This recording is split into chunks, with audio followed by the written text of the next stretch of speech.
Okay, I'm going to put this live now.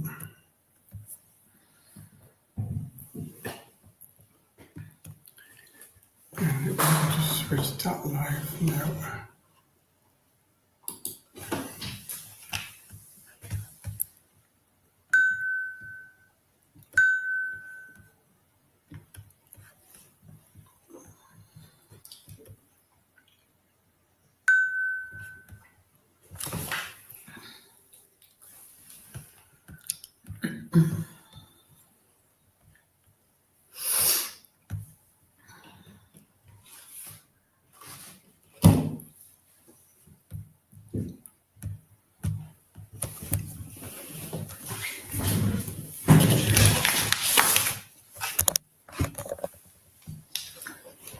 Let's see you in there.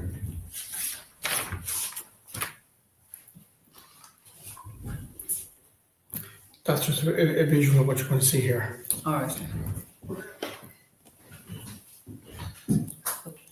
Morning, folks. We're going live now in a few minutes. We're just waiting for people to join. And just bear with us.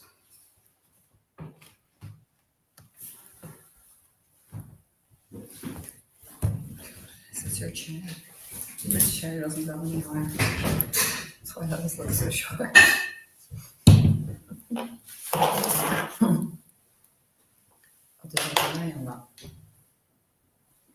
I see Jack is in the studio as well there. Jack, I'll bring you on now in a few minutes.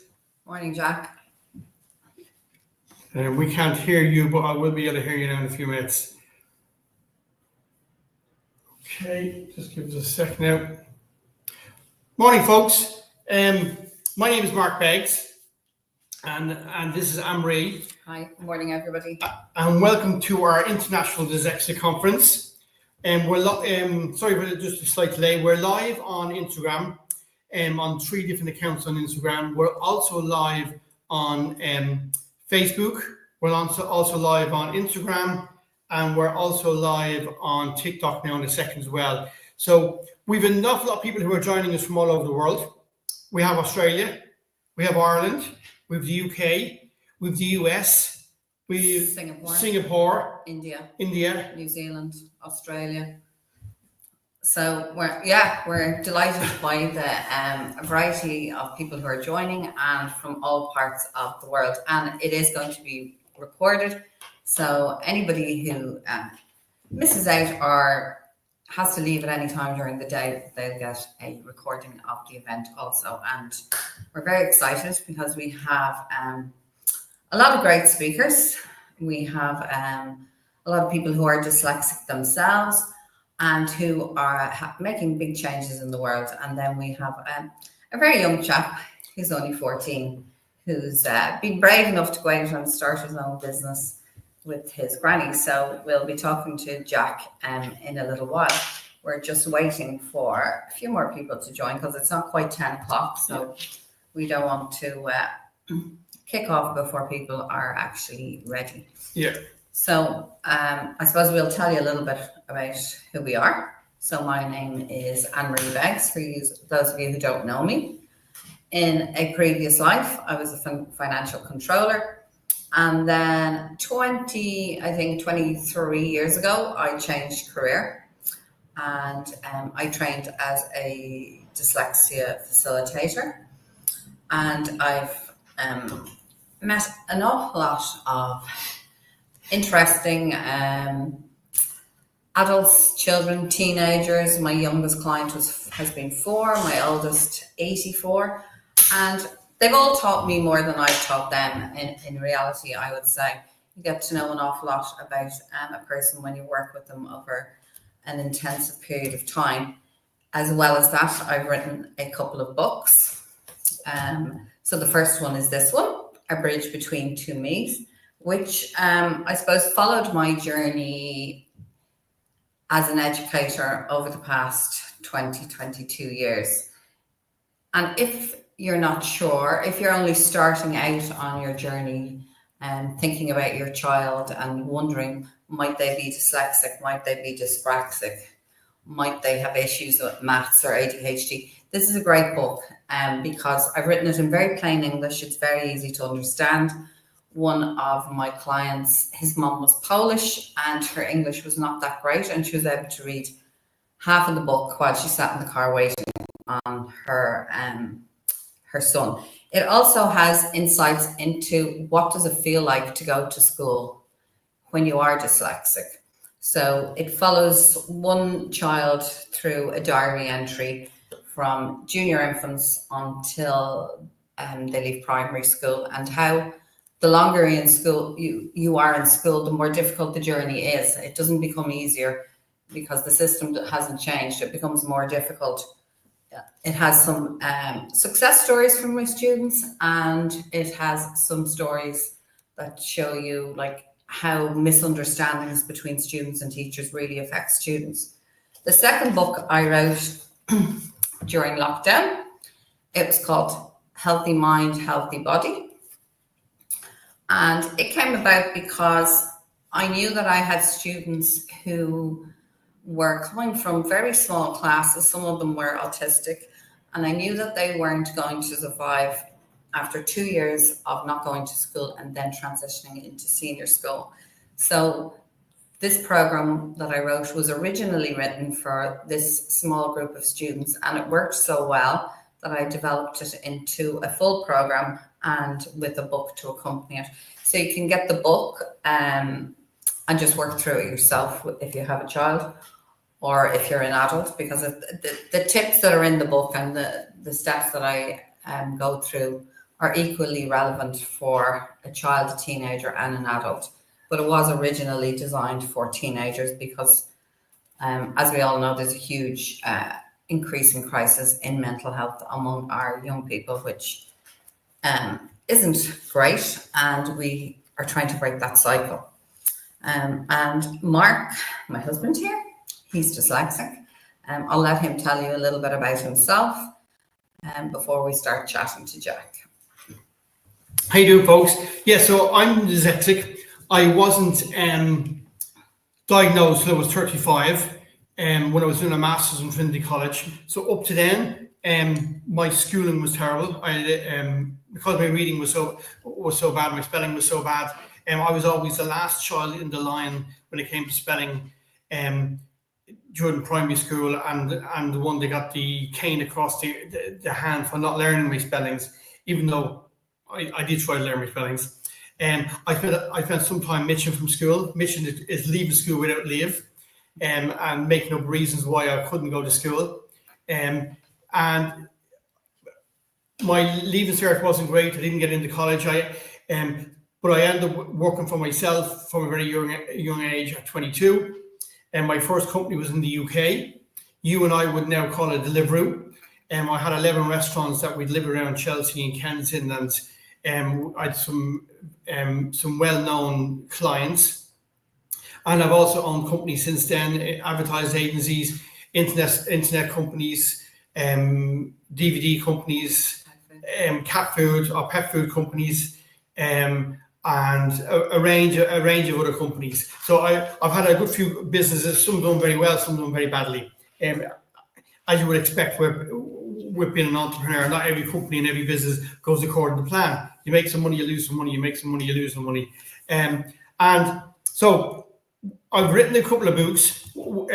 My first one is my business book, which is You Need an X Like a Jockey's to Be an Entrepreneur, which is more about your mental health and protecting your mental health when you do work for yourself. So making sure that when you do work for yourself, that you protect your mental health. And I have stories in there from different companies I've worked with, and different things that happen to myself. Some funny stuff, some serious stuff, and some suggestions on how you as a person can protect yourself if you're going to work for yourself. Because it's hard working for yourself. So I tell stories in there. I tell stories about how I got very lucky. One of the things I always say is I always ask people, do you have a summer job? Because I think every person, especially if you're dyslexic, should get a summer job. And I got very lucky that even though I was going through school where an awful lot of teachers telling me I was stupid and I couldn't read and I wasn't doing my homework and all that type of rubbish, my first summer job when I was about 14 was working on the car ferries. And I did that for 4 or 5 summers in a row. But suddenly, for the first time ever, I was having someone tell me how good I was at what I was doing. And I suddenly realized I was very good at figures. I realized that I knew exactly what stock to have because I used to run the T-bar, and the T-bar was open from 12 midnight till 6 o'clock in the morning. So everybody, all the rest of the staff on the ship would be in bed. The only place open was the T-bar. So we had sandwiches, we had crisps, we had tea and coffee, with club milks, all that type of stuff. So if you're going to be very busy, you had to make sure you had enough stock because you couldn't close the T-bar and go down to the storeroom because that was all locked up because everybody else was in bed. All the crew were in bed. So I suddenly realized that I was very good at figures. I was very good at working out exactly what stock I needed. I never ran out of stock. And the other interesting thing is I suddenly realized that I knew to the nearest euro or pound or punt then exactly how much cash I should have in the till at the end of every evening. So every morning somebody used to come around and do what they used to call a Z reading. They used to throw the key and do a reading to see how much was in the till. And I could nearly tell them before they did the reading because I knew what exactly I sold, how many of each thing I sold. And that was my first time that people actually started saying to me, you know what you're doing, you're very good at your job, because ain't you very clever. No one in school had ever said that. So when I went back to school after my summer holidays, I went back not believing I was stupid, but believing that I had a skill set, and I probably didn't call it a skill set then, but I knew I could do certain things. So accountancy, I always flew at accountancy. There was one exam in school I always nailed. I always got A's in accountancy. The other one was religion. I got a religion, but there you go. I was good at religion. But we didn't have religion in the Leaving Cert then, so we had it, I would have got an A. So I knew exactly what my skill set was. And that sort of kept me going through the junior cert, fifth year and sixth year. Because even though people were still telling me I didn't do my homework, I didn't know, I couldn't understand stuff. And I couldn't understand why I couldn't do algebra. I couldn't understand why I couldn't do other stuff. There was no one had ever mentioned dyslexia. It wasn't a word being used then. But the summer job saved me. And that's why I say to an awful lot of people who have children who are dyslexic, getting a summer job and Jack will probably agree with me when we bring Jack on in a few minutes, doing a job when you're young, realizing you're very good at it and you have an aptitude for it, can change how you think and how you see yourself. So that's really, really important. Yeah, it gives you a boost. It gives you a boost, yeah. Because I was coming off, I used to work a week on, a week off. So when I came off the car ferries after a week on, I was on a high. I was getting paid for something I love doing. I knew I could do it very well. So and other people in my class were earning maybe 30 or 40 pounds a week, cleaning off tables in the lounge bars and stuff like that. I was earning 180 plus tips. So I was doing good money. And then you came up with a great solution to what did you sell? So my second year on the car ferries, I was working in the restaurant as a wine waiter. And one thing I learned was that the Americans don't like paying for things that ain't included in the packages. So the Americans will come on the car ferries, come from the UK over to Ireland, and they would only eat in the restaurant exactly what was already paid for, included in the package. So I became the first person in Europe to start selling water, even before Ballygown, because I suddenly started selling all the Americans and charged them €1 for water, or £1 then, because otherwise they were ordering off me. I was running back and forwards, giving them water and earning no money. So I started selling water to the Americans, and I was the first person in Europe to sell bottled water. And the other thing I learned very quickly was the Americans do not like change. So at that stage, the new English pound coin had come out, and it's a heavy little coin, if anybody remembers English pound coins. So if they gave me a fiver or a tenner, I would give them back £9 in coins. And because they didn't like the coins, and the Americans had no value on the coins. They left them on the table as a tip for me. So I done very well. So that's what working for a summer job does for you. It shows you certain skills. It gets you to think differently. And if you don't like school, it's another way of showing you other skills you have. And the other thing I've done is I've written children's books, The Umbrella Girls. So these are written for children who are dyslexic and children who are not dyslexic.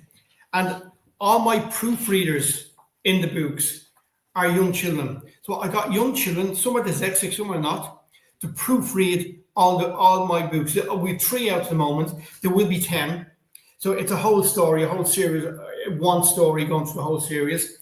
Because they're written for people who are dyslexic, the stories are small. So basically, I've kept the book small. The writing is spread out. Not too many words. Not too many words per page. Because one of the worst things for someone who's dyslexic is when you read and you see all these words on the page. That's why certain authors I can read no problem. Jeffrey Archer, Linda LaPlatte, I can read their books very fast. Yeah, they're well spaced. They're well spaced out. Other authors I cannot read. I fall asleep after the first page because I'm mentally and physically tired from trying to remember what the story was about. So, and then... And you also have a podcast. But the thing is, you see the covers are the same. So this is episode 1. This is episode 2. The reason I've kept the covers the same is they're anti-anxiety covers. Because if you know an awful lot of children in school, when you have a textbook, say textbook in maths, and you have a big 1 on the front cover or a big 2 or 3 or 4, one of the things with children is if they are only on book 1 because it's taken them a while to read book 1, and someone beside them is on book 4 or book 2, it gives them an awful anxiety that they may be behind. They may be a bit slower than someone else. So this way, if you're reading these 2 books side by side with someone else in your class, it's only written down here very small what episode you're on. So you don't feel under pressure to be on a different book. And that was the whole aim of it. Also, you need to contact Amory and I. We have a podcast. Our podcast you can find them on both the website. You'll see the website there now on the screen, paragraphchallenge.com. If you need any information, as Amory said, everyone that's on today, we'll get a recording later on of all our speakers. But if you need any help, advice, suggestions, you can either email myself, markbeggs@gmail.com, or amorybegs@gmail.com. Or just go on to Paragraph Challenge and just fill in the comment box. Yeah, and we'll get back to you. And we'll get back to you. And the other thing we'll say to you is we do have a workshop on the 23rd of October. If you want to pre-register for that workshop and get more information on that workshop, just go onto our homepage and just click on the button there to get more information. And there'll be more information going out to people over the next few days about that workshop. It's called Practical Steps of Supporting Dyslexia at Home and at School. So we're not going to go into an awful lot of details on it today, because we have some fantastic speakers. As I said, we have young Jack Duggan coming on now in 2 minutes, who's only 14. Then Amory is going to talk about dyslexia. Then we have an international artist and philanthropist, Mark Stoddard, who has been helping, who's dyslexic himself, and also has been helping develop an awful lot of schools around the world and campaigning and fundraising for an awful lot of help for young people who are dyslexic and people who need education and all that type of stuff. He's been donating to charities for 35 years, a vast range of charities. So he's a long-term philanthropist. And as Mark said, he's written a book called Making a Mark, and all the proceeds of that go to Dyslexia Scotland. But he's done lots of other things too. The list is too long to mention, but we'll be chatting to Mark later on in the morning. So first of all, we'd like to welcome Jack. I'm going to bring Jack on now. Jack, I'm going to click this button here. Hopefully I get it right. There you are. You're on stage now, Jack. Good morning. How are you? Not too bad, and yourselves? I'm good. You have a great name, Jack. Like Jack Duggan. You could nearly get someone to play you in a movie. So Jack has a business with his granny called JM Cakes. Is that correct, Jack? Yeah. Yeah. And I suppose I first came across Jack earlier this year on Sorry, Mark's playing something in the background there. On Instagram, and I connected with Jack because I do a lot of work with teenagers, and a lot of us have great ideas, I think, when we're teenagers, and I'll do this, that, and the other. But to actually go out and set up a business when you're a teenager is it's not an easy thing to do. And when I saw Jack's pictures and of his delicious cakes that he was making with his granny, I knew that I wanted to connect with Jack and have a chat with him and see how it all came about. So, when did you start making the cakes, Jack? Well, I baked the first cake in lockdown. Okay, and why did you start baking during lockdown? Was it because you were bored, or Yeah, I was awful bored. You're awful bored. Yeah. If you're a teenager, it was pretty boring. And has your granny always baked? Yeah, Nana grew up in a house of baking. Yeah, very good. And so you always enjoyed her home cooking, I'm guessing. Oh yeah. Yeah. So what's your favorite thing that your nana makes? Probably the apple tarts or the treacle. The apple tarts, yeah, very good. Yeah, I read about that. They sound really nice now. They sound really nice. I mean, Yeah. I can identify with that. I'm a lot older than you, but my granny also made apple tarts, and she made them on a plate, and we still make the apple tarts the same way she made them. And everyone always enjoys the apple tarts. And when did the idea of a business come about, Jack? Well, so after that day I made the first cake, I kind of thought baking was interesting. So then Nana kind of showed me how to do a few bits.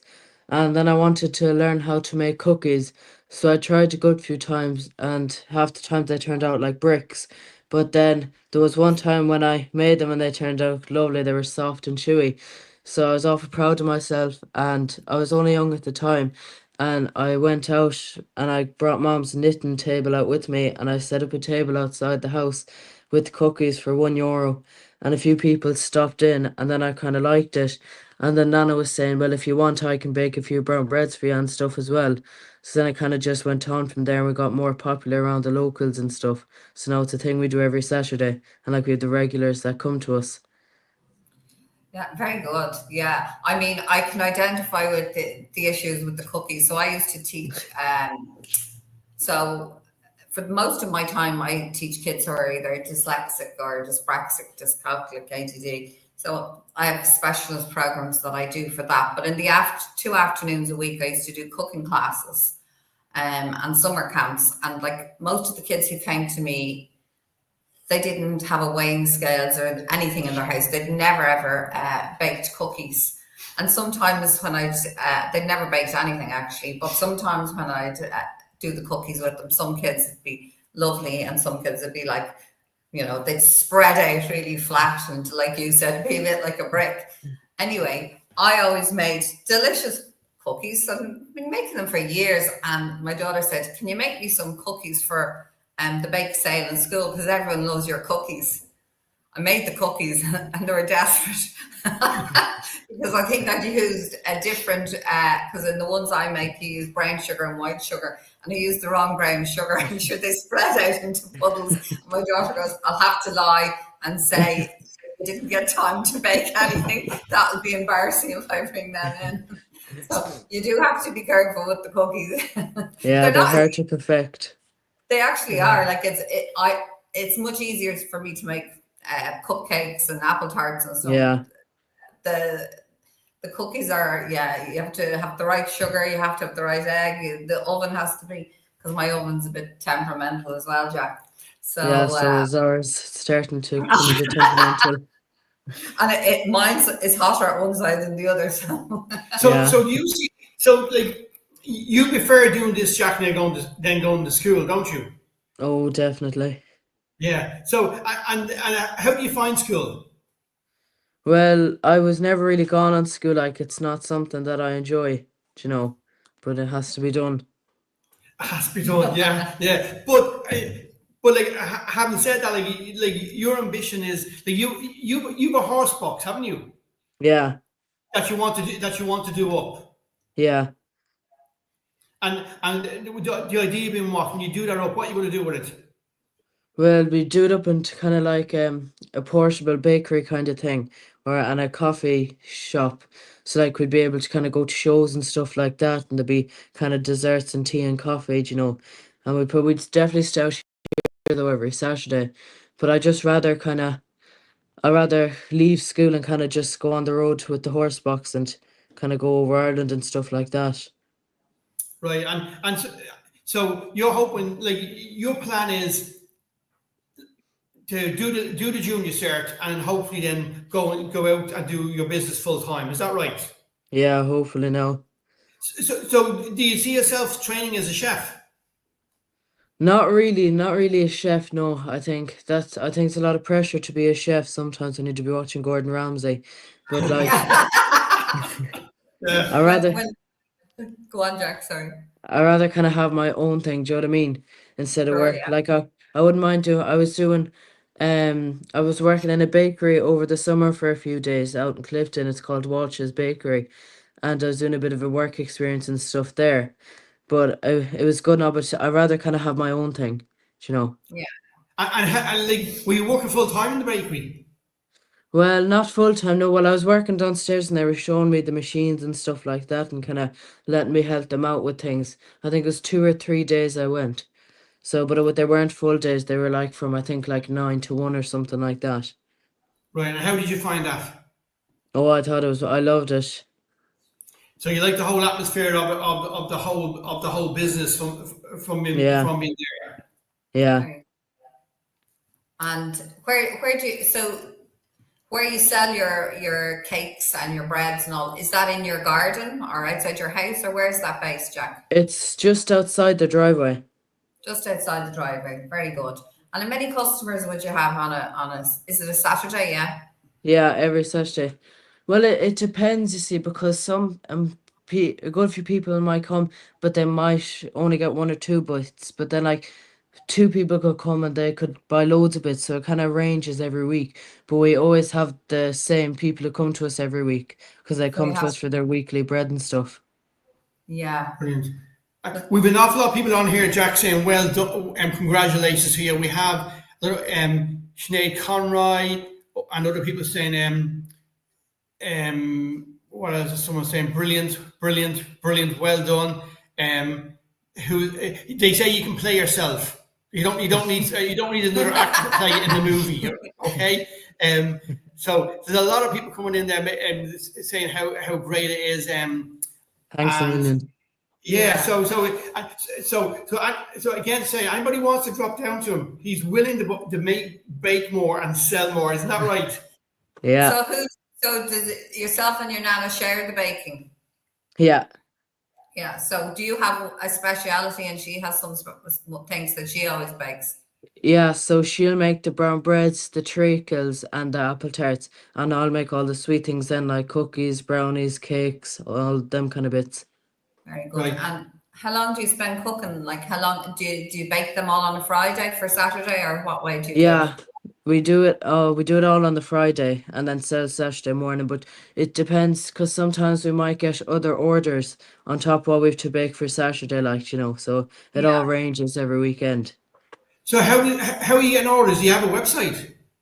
No, well, we have the Instagram and stuff, so some people will just text us on the number or they'll text us on Instagram or stuff like that. Very Yeah. good. And so anyone listening now, Jack? Because some people have asked, one or two people have asked, have you got a website? Do you have pictures of your cakes? If somebody is thinking of ordering some cakes, maybe, and somebody wants to pay to convert your box for you, even Yeah. better.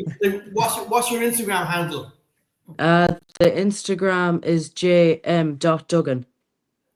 jm.duggan. So anyone listening now, jm.duggan. If you're looking, and you have pictures of your cakes and all up there, don't you, Jack? He does. Yeah, there's a few bits. And then on TikTok, there's a few recipes. Oh, brilliant. Okay. And Yeah. I haven't seen you on TikTok. So are you showing people how to make them? Well, it's more so just the measurements and telling them how to mix it. Now when I'm doing recipes like that, I don't normally go in them myself. It's kind of just pictures and you swipe through. But there's other ones, and then we talk about other bits in it. You know. Yeah, very good. So, can you give me a list of what would you sell on a typical Saturday, Jack? We'd have the brown bread, treacle bread, apple tarts, brownies, cookies. Then we might have cakes like coffee cake, carrot cake, or lemon drizzle. Very And good. yeah, kind of Oh, them kind of bits. And the muffins. We normally have three types of muffins: the chocolate muffins, chocolate chip, and raspberry and white chocolate chip.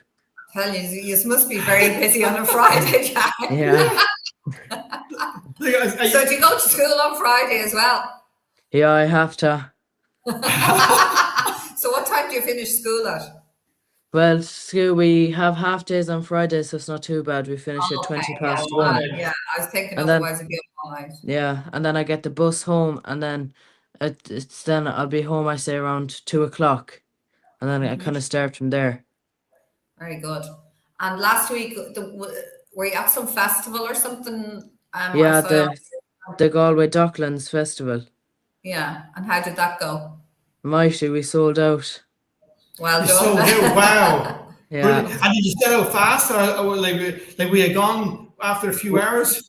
Well, now you see, we had a show before that. It's the Karen Dulles show, and that's like very big. As I said, it could be nearly one of the biggest ones in Galway.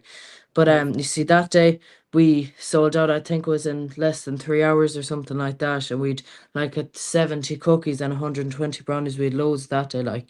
But we knew Yeah. this one wouldn't be as busy, so we didn't bake as much. But this one we were there for 11, and then we were sold around 4. You see, it wouldn't be as busy now. It's kind of people kind of just walking up and down, you know. Sure. Yeah. Yeah. Yeah, so And would you have regular customers there who order every week off you and who yeah, turn outside the door waiting for the food? yeah. There's 2 old couples that come to us every week. Very good. And what Yeah. time do you start at, Jack? So we start from 10:30, and if we don't sell out before that, we close at 3 o'clock. Okay, very good. Okay. So it's a long day for the two of you. Yeah. Yeah. And does your nana enjoy it as much as you? Well, now normally I'll do the selling. Now Nana will come out sometimes, kind of pop over for a while Okay. for a little chat. But see, she might get cold if she stays out there too long. You're So dead right, yeah, she would. yeah. So I normally So do the selling, but she's the so support. She does the yeah. breads. And, yeah. Yeah, and then Very, she likes the baking part though. Just I yeah. say not so much the selling, Yeah. you Absolutely. know. Yeah. And as a matter of interest, doing this, like working for yourself at your age, do you think it has helped you with your schooling? Like, has it made your maths better or your English better? Or has it helped you in some way with the crossover between school and getting all these recipes and selling them and making sure you're buying the stock and all that type of stuff?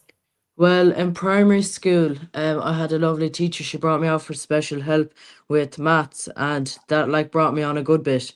You know, she was lovely. But see, then in secondary school, there's not as much support because there's like way more kids. You know, so it's not as easy to kind of. Yeah. But I say in primary school definitely because that one teacher she helped me along with like, and she knew about the business, so she'd kind of help me with money. She'd bring in some change, and she'd be, well, if I give you this, how much do I need back, kind of, you know. But Yeah. not really so much in secondary school though. Yeah. I think money is a problem for people to understand now because not many kids like use cash anymore. So Yeah, it's kind of just a vague idea in their head. But I know a lot of my students don't enjoy questions with money, and because yeah, they're not running a business, yeah, they don't see the benefits of understanding it either. Because yeah, people just have their cards, and so it's kind of a vague notion, yeah, not something they think that's that important. Yeah, but I do agree with you that if you find the right teacher, it can make a big difference yeah, to someone's life. And secondary schools, yeah, the support's yeah, not great, yeah. Not unfortunately. really. No. So, how do your parents feel about your idea of leaving school to set up your own business, Jack? Well, now they don't mind it. You see, Dad dropped out as well when he was young, and now he has his own business, so he kind of understands. But they said, I have to pass the junior cert. If I fail it, I have to stay in school. All right. You So to know. motivate you. So Yeah, exactly. are you doing it? Are you doing it this coming June, the junior cert, Jack? Yeah, I think so. You think so? Very good. Okay. And Yeah. is there any subjects that you do enjoy in school? Um, and well, you see, this it's not because of the subjects, it's more so the people that are in the class. You know, some Okay. of them are good crack, like. Okay. So you have some good friends in school that you Yeah, enjoy socializing with, I suppose. yeah, That's very important when you're a teenager to have yeah, people to socialize with. yeah. And you had to take some time off school now too, which I'd say was terrible this morning to come talk to Oh, us. devastated.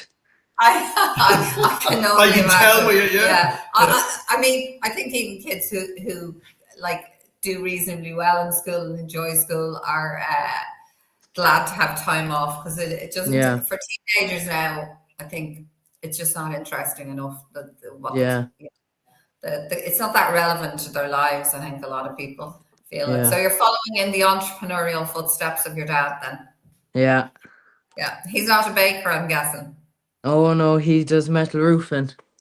Oh, very good. Yeah, that's it. Yeah, We live in a very old house, so we know all about roofs. Yeah. oh yeah. And do you have brothers and sisters, Jack? Yeah, I have two sisters and three brothers and a nephew. And are any of them doing the same thing you're doing? Oh no. Well, now my youngest brother, I'm the second youngest. So my youngest brother, he loves farming and stuff and the metal roofing, so he's always kind of gone with dad. Then my sister, she's a year and a half older than me, and she loves football. She was playing for Galway there and stuff. So Oh, we all kind of have our own interests, like, And then my yeah, that's oldest sister, she's 26 and she's out in Australia doing something with oh, science, I think. oh, All very right, very good. good, very good. Yeah, You probably miss her then. How long has yeah. she been in Australia? She's been there a few years now, I think, maybe two or three. Oh, very All good. right, Yeah, it's a long way. there is. You have to be Yeah, brave to go to Australia That long. that far And away. yeah. we've seen Avril Burns says, "Congratulations, well done, Jack. Keep up the good work." And Well, thank you. Sinead Connery said, "Hi, Jack. Do you have to do a language like Spanish in secondary school?" Oh yeah, yeah, you have to do a language. Well, now if you're dyslexic or you struggle awfully bad with them, you don't have to do a language, but other than that, then you do have to. I do Spanish myself. And do you enjoy the Spanish or do you find it difficult? I find it difficult. It's not Yeah, great now. yeah. My son didn't enjoy languages either. He thought it was very funny because he had an exemption from Irish because he was dyslexic, but he Yeah, still had to do a language. yeah, So he would rather kept up the Irish because he was better at that than he was at the French. yeah, Yeah. So anyway, sometimes some of the rules sometimes don't make sense, do they, Jack? No. yeah, So, exactly. assuming you're going to do well in your junior cert, what's the plan for the next couple of years? Well, I'd love to go traveling as well. That's Very another good. thing I'd love to do. I was in Canada with Nana and my sister. We came home at the start of September. No, it was the 11th of September we came home and left, I think it was the 31st of August, but it's gorgeous over there. I'd love to go back again. Lovely. Very good.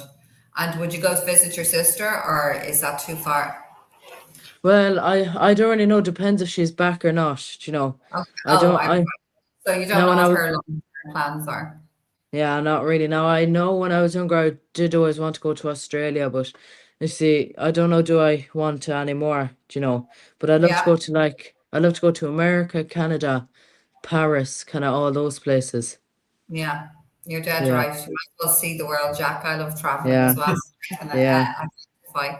And so would you do the traveling before or after you do your horse box or during? Well, what I do is when I drop out, hopefully we'll have the horse box done up for when I drop out, if I do drop out, Okay. hopefully. But then I'd kind of go, I said I'd go and work for a while, but then I'd take a year out and go traveling, you know, kind of save Yeah. my money and then go traveling. I'm going to say that you need to save money to travel, don't you? Yeah, exactly. Absolutely. Very good. Sounds like you have a plan. And who's going to help you with the whole renovation of the horse box? Your Oh, dad? definitely. Yeah. He's a good DIY man, is he? Oh, very good. You wouldn't want to be relying on Mark here. He's terrible at DIY. Yeah. He wouldn't be able to help you at all, Jack. No, I'm completely the opposite. Oh, gosh. Anyway, well, I suppose we better let you get back to school because I know you're dying to get there, Yeah, Jack. I can Oh see yeah. you have your bag packed and you're rushing out the door ready. Oh yeah. So will you be going on the bus? Can they lift or walking? I'll probably have to get Nana to drop me down. The bus All went right. I say about 2 hours ago, 2 or 3. Or are you living in a rural area, Jack? Well, 15 minutes away from the school. We live in the countryside, and then Yeah. the school is in a small town. It's in Headford. Okay. Very good. Yeah, so Yeah, so they don't. There's not buses every few minutes like in Dublin. no, not really. No, there is ones that do go to Headford. See, I don't know the times, All but right. Okay. So Nana's going to drive you anyway.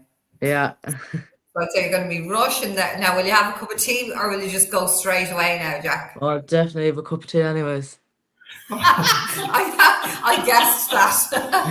Because that's what I do as well, Jack. I have my cup of tea beside me. Yeah. Oh Sure, yeah, if you're already late, Jack, there's no harm being a bit later, is there? exactly. Yeah. The woman in the office, when you go in, you have to get late slips, and she knows my name from last year now on my form and everything. I just don't like you. So she probably has them pre-printed, ready for you. I'd say so. He had a nurse in the school and he visited her a lot during the day for Yeah, chat to say there's never much wrong with him. I think he just comes for chat. yeah, But yeah, everybody knew him, all the receptionists, all the teachers, yeah. oh yeah, But sure, being able to talk to people is the most important thing anyway, Jack. Having yeah. and you've got that down. Yeah. So, and have you got more chatty since you started your own business and selling to people? Do you find it? Have you got more chatty since you started your own business by talking to people and Oh pushing yeah, that case? definitely. Because when I was younger, I was awful shy. That's what mom and dad always used to say. But when you're kind of dealing with customers for a good while and you get the locals, you're kind of more chattier then. Exactly. Yeah. Yeah. It gives you some confidence and it just Yeah, becomes more natural, I suppose. I was very yeah, quiet when I was younger. I used to have to think of topics to talk about. yeah, But once you're working in any job where you're dealing with the public, you're kind of yeah, forced to. Yeah. yeah, exactly. Yeah. So anyway, best of luck with your future plans, Jack. Thanks a Um, million. and I hope there's going to be millions of people now ordering your cakes. Yeah. Hopefully. Do you want to give the Instagram handle again? Because we've Yeah, other people who join now.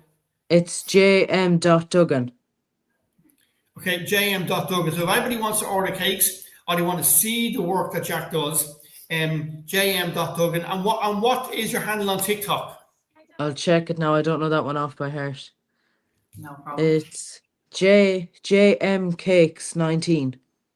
JM Cakes 19. So if anybody wants to see any recipes on TikTok and recipes that Jack is doing, And follow that's where Jack. to go. So I assume you're going to do more and more on TikTok and actually start talking on some of them as well, are you? Is that the plan Yeah, there? yeah. Now we do talk in a few of them, but some of them are easier just to kind of take pictures of. You know, Sure. Yeah. Yeah. it's a lot easier though to have time for TikTok in the summer. You know, Oh, that's the best time definitely for it. is. Yeah. Because it's Yeah. Yeah, distracting. Yeah. Yeah. And it yeah. takes a while to do a TikTok and to get it right and Yeah. Oh, definitely. Yeah, in such a way that people actually will look at it. And he needs to be yeah. studying junior cert. Okay. It was really nice speaking to you, Jack. Thanks a million. No, it's When brilliant. we're in Galway, we'll have to pop down to see you some Oh, do of Saturday. course. Yeah, absolutely. Sample your lovely cakes and talk to you. Oh yeah. All right. We'll let you Thank go. you. And take care. And thanks again, Jack. Thank you. Yeah, well done. We'll see. See you soon. Bye. Take care. Thank you. Bye. Bye, Jack. So that was fantastic. That was best of luck. There's Karen Cross and best of luck to Jack. Looking forward to checking out your work with Nana. So there's someone that probably Karen Cross will be down tasting the cakes. I imagine this weekend. You could have a queue this weekend. And it's nice that I suppose to see two generations working together in a business. Like there's so much, I think, knowledge and wisdom to be gained from grandparents. I would say that because we are now grandparents, but I know when I was a teenager, I loved spending time with my grandparents. And I used to enter my granny every Friday and go help her with her shopping. But she also baked all the same things that Jack's talking about. And I suppose a lot of the things that he bakes are traditional Irish recipes. So it's nice to see the younger generation baking things that are traditionally Irish and keeping up the tradition. But it's also great seeing someone of 14 who has a plan. They're going to leave after the junior cert. It's only if they get a good junior cert. Now, an awful lot of parents would actually probably be wondering, oh God, leave after junior cert, what are you going to do with your life? But there's so many options that are things you can do. You don't always need a leaving cert for a lot of things. That Jack has a plan. And Jack has a plan based on the business he's doing at the moment. It's something that he loves, which is fantastic as well. So it's not leaving to drop out for the sake of it. It's leaving to drop out with a plan. And there's not a lot of people who do the leaving cert who have no plan for after the leaving cert as well. I had no plan. Yes. I did go to college, but I think I never had a summer job, and I think if I had a summer job, I probably would have enjoyed college better, because you have to be confident to go into an environment like a college that can be very big and daunting places. And if you're quiet or shy, or you haven't enjoyed school that much, you're thrown into an environment with thousands of people. And if you're not confident, it's not an easy path. No. And the dropout rate in first year in colleges in Ireland is astronomical.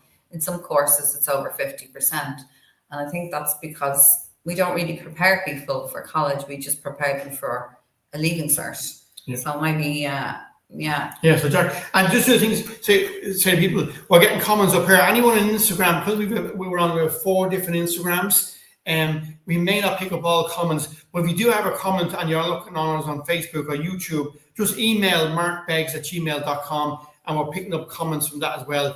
The email address is on the screen there, markbeggs@gmail.com, and we're picking up all the LinkedIn comments as they come in. But the system we use, which is StreamYard, which is fantastic, all the comments, sometimes it takes a while for them to filter in. Yeah. So there might be just a short delay in us getting back to you. And as I said, if anyone wants any more information, but anything else that they need help with, the website address is on the screen there. And just to say to you, on our homepage, we are running a workshop on the 23rd of October, practical steps for supporting dyslexia at home and in the school. If you want more information on that, just click on that link on the homepage and register, and we'll send you more information about that workshop, which is happening on the 23rd of October. Just click on that link, and after today, we will be sending out more information to everyone about that workshop. Yeah, and we'll also put the links to all of our speakers on one of our pages on our website too. So if you want to connect to any of them, and Jack is so young that if everyone who's on goes and follows him and shares, it's nice to support people, and I suppose that's what today is also about. It's highlighting. People often think about dyslexia, and especially when you have young children, it has a negative feeling inside. You might not feel that positive about it. And all of the people that we're speaking to today are people who are either dyslexic themselves, or one of our speakers developed a game because one of her children wasn't doing that well with education. And so it's highlighting the positive side of dyslexia, the entrepreneurial side of dyslexia, and what dyslexic people contribute to the world, and how you can thrive, I suppose, when you're dyslexic. Okay, so Anne-Marie's is going to be talking next about dyslexia and her work, and also then about 11:15 we have Mark Stoddard coming on board. Mark is an international artist and extremely well known all over the world. His sculptures have been given to Nelson Mandela and Bishop Tutu, and a whole Scottish Parliament and a whole load of other things. He's raised funds for education for children in different schools around the world. He's built schools. He's a great supporter of education. He's dyslexic himself, and he'll talk about that on his own book. But he's a fantastic person to talk to. So Mark's coming on at about 11:10, 11:15. As soon as we see Mark in the green room, we'll let you know that he's there. Okay, so I'm Anne-Marie. I'm not dyslexic. I am ADD, something that I only discovered when I was training as a Davis facilitator 20 years ago. And I'm also very specific, so I prefer to stand up. So when I am speaking, because my brain just functions better when I'm standing. So I'm going to stand and I'm going to talk a little bit about who I am and what I do. I have to consult my technical advisor now to see if I need to move anything because I'm going to stand up. He's just running back. Mark, I don't like technical stuff. Mark does.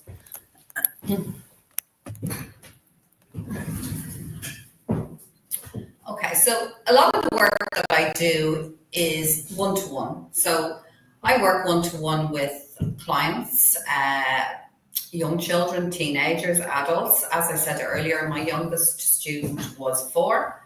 My oldest student to date was 84. I did a maths program with her because she was really struggling with trying to function in a cashless society, I suppose. And the one thing that is very important, and one of the things that I always discuss and focus on when I'm working with my students, whether they be adults or children, is the concept of who am I? So if somebody asks me who am I could say I'm a financial controller. I could say I'm a mother. I could say I'm a daughter. I could say I'm a dyslexia expert, a wife, a mentor, a homemaker, and last but not least, a grandmother. But they're all labels, and they only tell part of the story. They don't tell you that, okay, I love reading, but could I sit down and read a book all day? No, I couldn't, because I need to move. I go out for 3 walks a day, driving my poor husband insane with my need to go and do some activity, or I go to the gym. What my favorite activity is skiing, and when I was younger, I liked to ski very fast. And I think one of the things, reasons that I liked that is because my brain is always very, very busy. And when you're skiing, your brain can't be busy because you have to focus on staying upright. So I often start off with my students and ask them to make a clay model of themselves. And before we do that, I'd say, can you tell me about yourself? Can you describe yourself? And for the vast majority of people, that's a very uncomfortable space. They don't enjoy speaking about themselves. A lot of them don't know themselves very well. Apart from one young chap I had a few weeks ago who actually came for an assessment, and he was super chatty, but he knew exactly who he was. He knew what made him tick, I suppose. He knew what affected his emotions. He knew what made him happy and what made him sad. But that isn't the case for the vast majority of people who come to me. So for the vast majority of people, how they feel about themselves, how their identity is made up of the opinions of others, maybe friends, families, school teachers. If they're adults, it might be work colleagues. So inside they might feel, right, I feel like I'm a happy person. I feel that I'm a clever person. But then they go into school or they go into the work environment. They might have worked, say you're an adult, might have worked very hard on some piece. And then somebody like either criticizes the length of time it took them to do that particular piece of work. or they don't like the finished piece. Now, if you're not dyslexic, sometimes you're quite good at taking criticism on board. But for many people who are dyslexic or neurodiverse in any way for that matter, I mean, I used to be very, very sensitive until I grew a thick skin, because when you work with kids for 20 years, I can tell you, you need a thick skin because they are very, very honest. And there is actually nothing wrong with honesty. What people don't like, I suppose, is just criticism just for the sake of criticism. So that's why I say that labels like mother, daughter, sister, dyslexic, ADHD, that's not who you are. So who you are is how you learn, maybe. Starting off, when you're young, are you a visual learner or are you a verbal learner? And Mark is distracting me because he keeps walking around. So the vast majority of people who come to me and they say they're dyslexic, they have a negative connotation attached to that. They're not jumping for joy at the label of dyslexia. And why is that? Because they don't really understand what dyslexia is. They don't understand until I tell them that some people are verbal learners and some people are non-verbal learners. And they both require a different way of learning, or a different way of teaching. And for them, that's like very eye-opening. I explain to them that, you know, if you're a visual learner, you learn better with things that have images and pictures. If you're a word learner, you love words, you like books. So I'm going to give you a little exercise. So if you close your eyes and I say the word cat to you, what does that bring to mind? So for some people, it will bring to mind a picture of a cat. I mean, we all know what a cat looks like, most people anyway. But for some people, they'll just instantly see the word cat. Similarly, if I say words like dog, house, plane, etc.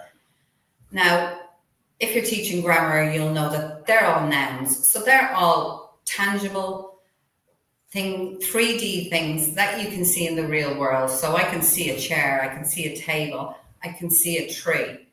But there's a lot of other words that are not concrete, they're not tangible. They're words like if, and, which, where, like.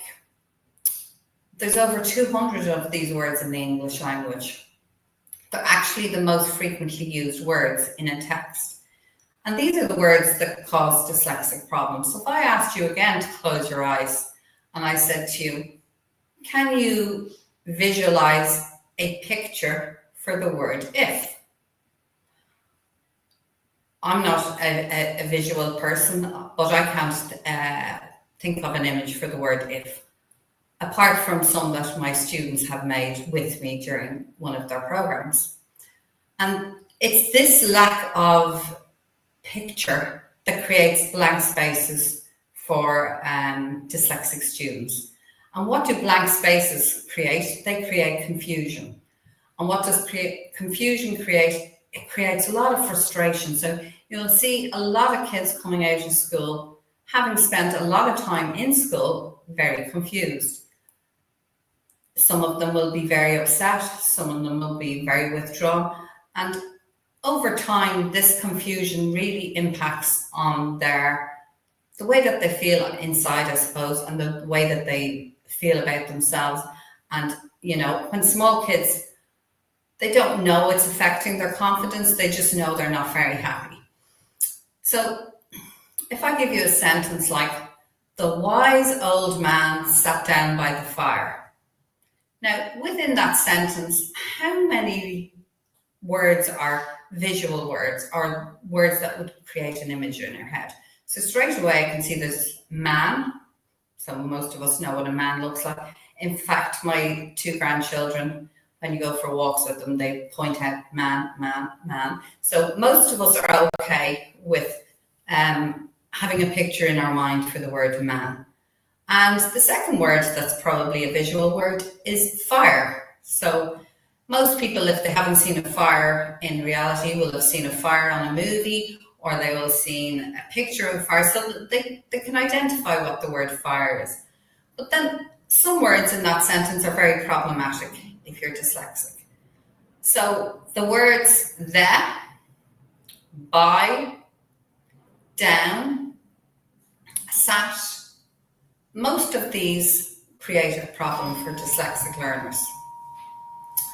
So I'd like to take a step back to before a child starts school. Someone's just ringing on the doorbell. And I know from my own experience, before my son started school, and he's the reason that I actually got involved in this work, he was a very happy, very contented child. He could entertain himself for hours. He was a great sleeper. He was the only good sleeper in my out of my 3 children. And he was always very relaxed in his own space. And he never complained about being bored. He would sit there, he'd play Lego, he'd play jigsaws. And he appeared to be like very advanced. He could do thousands of piece jigsaws when he was very, very young. He completed one when I went out one day for a walk with my husband. He was 2 at the time, and we had been working on a jigsaw, because I love jigsaws, and it was the skyline of New York, and it had all Warner Brother characters set into the skyline. And I would say I'd done probably 200 or 300 of the pieces. And myself, Mark, and my daughter went out for a walk, and Christian stayed at home. We had a Spanish au pair at the time. We were gone a very short time, and I came back and the jigsaw was completed. And I said, "Oh, Maria, did you complete the jigsaw?" And she said, "No, that was Christian." I mean, I was flabbergasted. So you can imagine my expectations were that he would go to school and he would be happy. His older sister had gone the year before, and she was perfectly happy in school. So I had no reason to suspect that he wouldn't follow along on the same path. But what I didn't take into account was the number of confusions. Some of these were brought on by our lack of awareness of what a young child, realizes about their environment. So his sister went to an all-girls school. He used to come in every day with me. He knew her teacher very well. And it was a nice, welcoming environment. Then, obviously, because that was a girls' school, he was going to a national school. So that was one mistake I made. He didn't realize he wasn't going to the same school as his sister. To a small child, he didn't recognize that there was no boys in that environment. And the ethos and the rules and the approach, everything was different in that school. So in her school, he could toddle into the classroom with her, chat to her teachers, and we could leave again. In the school I sent him to, you had to stand outside in a line with a bunch of little kids that you didn't know. Even if it was raining, you had to wait outside until the teacher came in. And the parents weren't supposed to go into the school environment. Now, that didn't work for my son, and my husband used to bring him in and sit him on the chair. But very quickly I realized that he was very unhappy. He looked very withdrawn when you'd collect him from school. He was very quiet. He was very shy at the time. And after a couple of weeks, he started pulling his hair, banging his head on the wall, all because of some letters to start off with. And then he started coming home talking about different sounds. And in the beginning, we used to think it was amusing. He didn't relate the sounds to the right letter. And there was also songs attached. So he would sing, "duh, duh, duh, goes Fireman Fred." And in the beginning, we thought that was funny until we realized, well, something's not right here. He had never learned the alphabet, yet he was learning these sounds. He didn't know an A was an A. He didn't know a B was a B. So he had no way to relate these sounds that meant nothing to him to a specific letter. And he was using a program called Letterland. And if you've ever seen it, it's absolutely the most confusing thing I've ever seen. So inside each letter was a character. So inside the A was Annie Apple, there was an apple stuck in it. Then there was B, I think was Bouncy Ben. So for a dyslexic child embedded who can't see clearly letters in the first instance, there was these characters. So there was characters, there was sounds, there was songs, there was a whole lot going on. And then after the October midterm break, he came home with a little tiny plaster tin with what I would describe the world's smallest pieces of paper with what you would call probably sight words or the dodge list. I call them trigger words.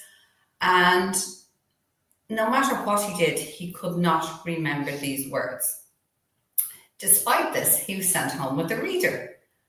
Now, the interesting thing about the reader is because he had a great memory, he looked like he was reading, but then he'd go into school the next day and he wouldn't have retained it. But while he was at home, he was able to read, like there was, I think, one sentence on each page. So, I mean, after my training, I did wonder why a teacher would, one, give a child a reader when they had no idea of the alphabet. They had no idea of the words that you had given them in this little tin to read. And so obviously he wasn't going to be able to read a book. And my husband went in and out of this school every single day. And I remember after Christmas, I think I said to the teacher that I didn't feel Christian was doing very well. And she said, "Oh, I meant to tell you that every single thing goes over his head." So this was around February, and she had every opportunity before that to mention that he wasn't doing well. And obviously we were very young at the time, and we didn't know that. We knew he wasn't happy. We knew he wasn't going at the same pace as his sister.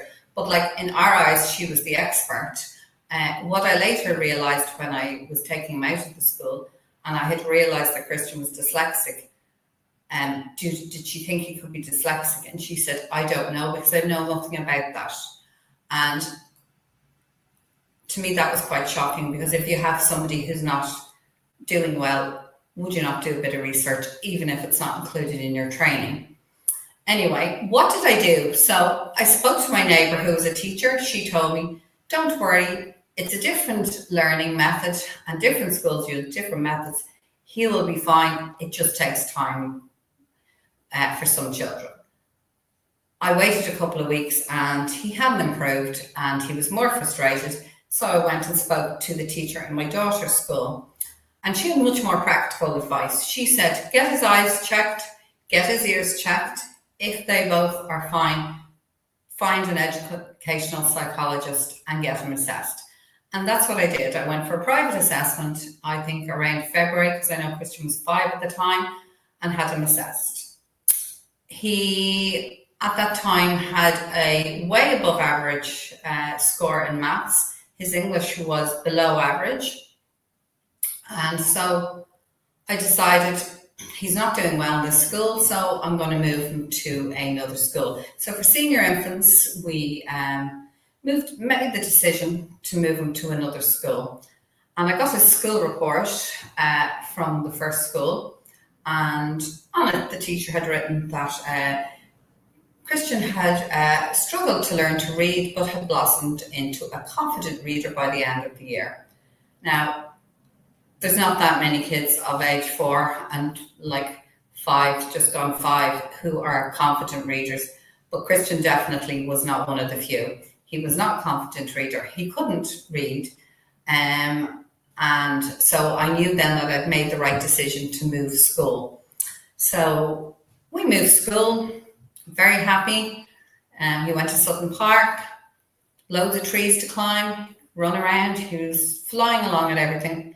But the English was still a problem, and the teacher suggested that maybe Christian should stay back. I remember at the time I was very emotional, which I used to think was a bad thing. I now know that's not a bad thing. Emotions are very important, but in those days people thought that it was a sign of weakness. But it's not. It's a sign that you actually care and are passionate about something. So lots of people come to me and they are very emotional about their children and about the stress that their children are going through. And that's just a very natural response. But anyway, I said to the teacher, absolutely no way is Christian staying back. I come from a family of 4, and we were very much a family of mixed abilities. We all looked different, and obviously the insides of our brains also functioned differently, which is only logical. I mean, people think that dyslexia runs in families, but that's when people are thinking of it from a negative standpoint. I've never met any family where everybody thought and learned exactly the same way. So some of my siblings, they didn't enjoy school that much, and the consequences are not always good when you're struggling through school. So I did not want the same experience for my son. So there was no way he was staying back. And my reasoning to her was, okay, so he's at the top of the class in everything bar English. Some other children who are younger than him are going to move into his class. He's still not going to be the best in the class at English. He's probably still going to be at the bottom.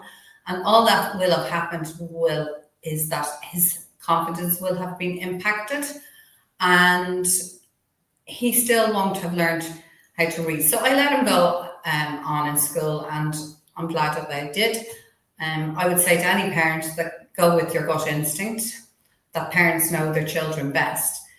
But in first and second class, Christian was very fortunate. He had a male teacher.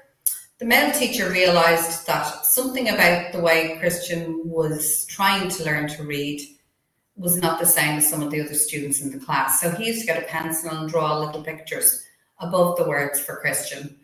And when the class would be noisy or stressed, he'd get out his guitar and he'd start singing songs. He had another game he used to play. He used to leave the room and come back and pretend to be his twin brother. He'd take off his glasses and his watch and mess up the desk. And everybody knew it was him, but it still entertained the children and gave them a break. So he knew that different kids needed different things. And around this time, I read a book called The Gift of Dyslexia by Ron Davis. And I remember reading it, and the book described my son like down to a T. I was going, that's him. I knew he was dyslexic, and it confirmed what I thought, that he was dyslexic, because I'd had him assessed when he was 5, as I said earlier. And straight away, when I read the results, I said, definitely he's dyslexic. But the psychologist said to me, I can't give you a diagnosis of dyslexia at the age of 5.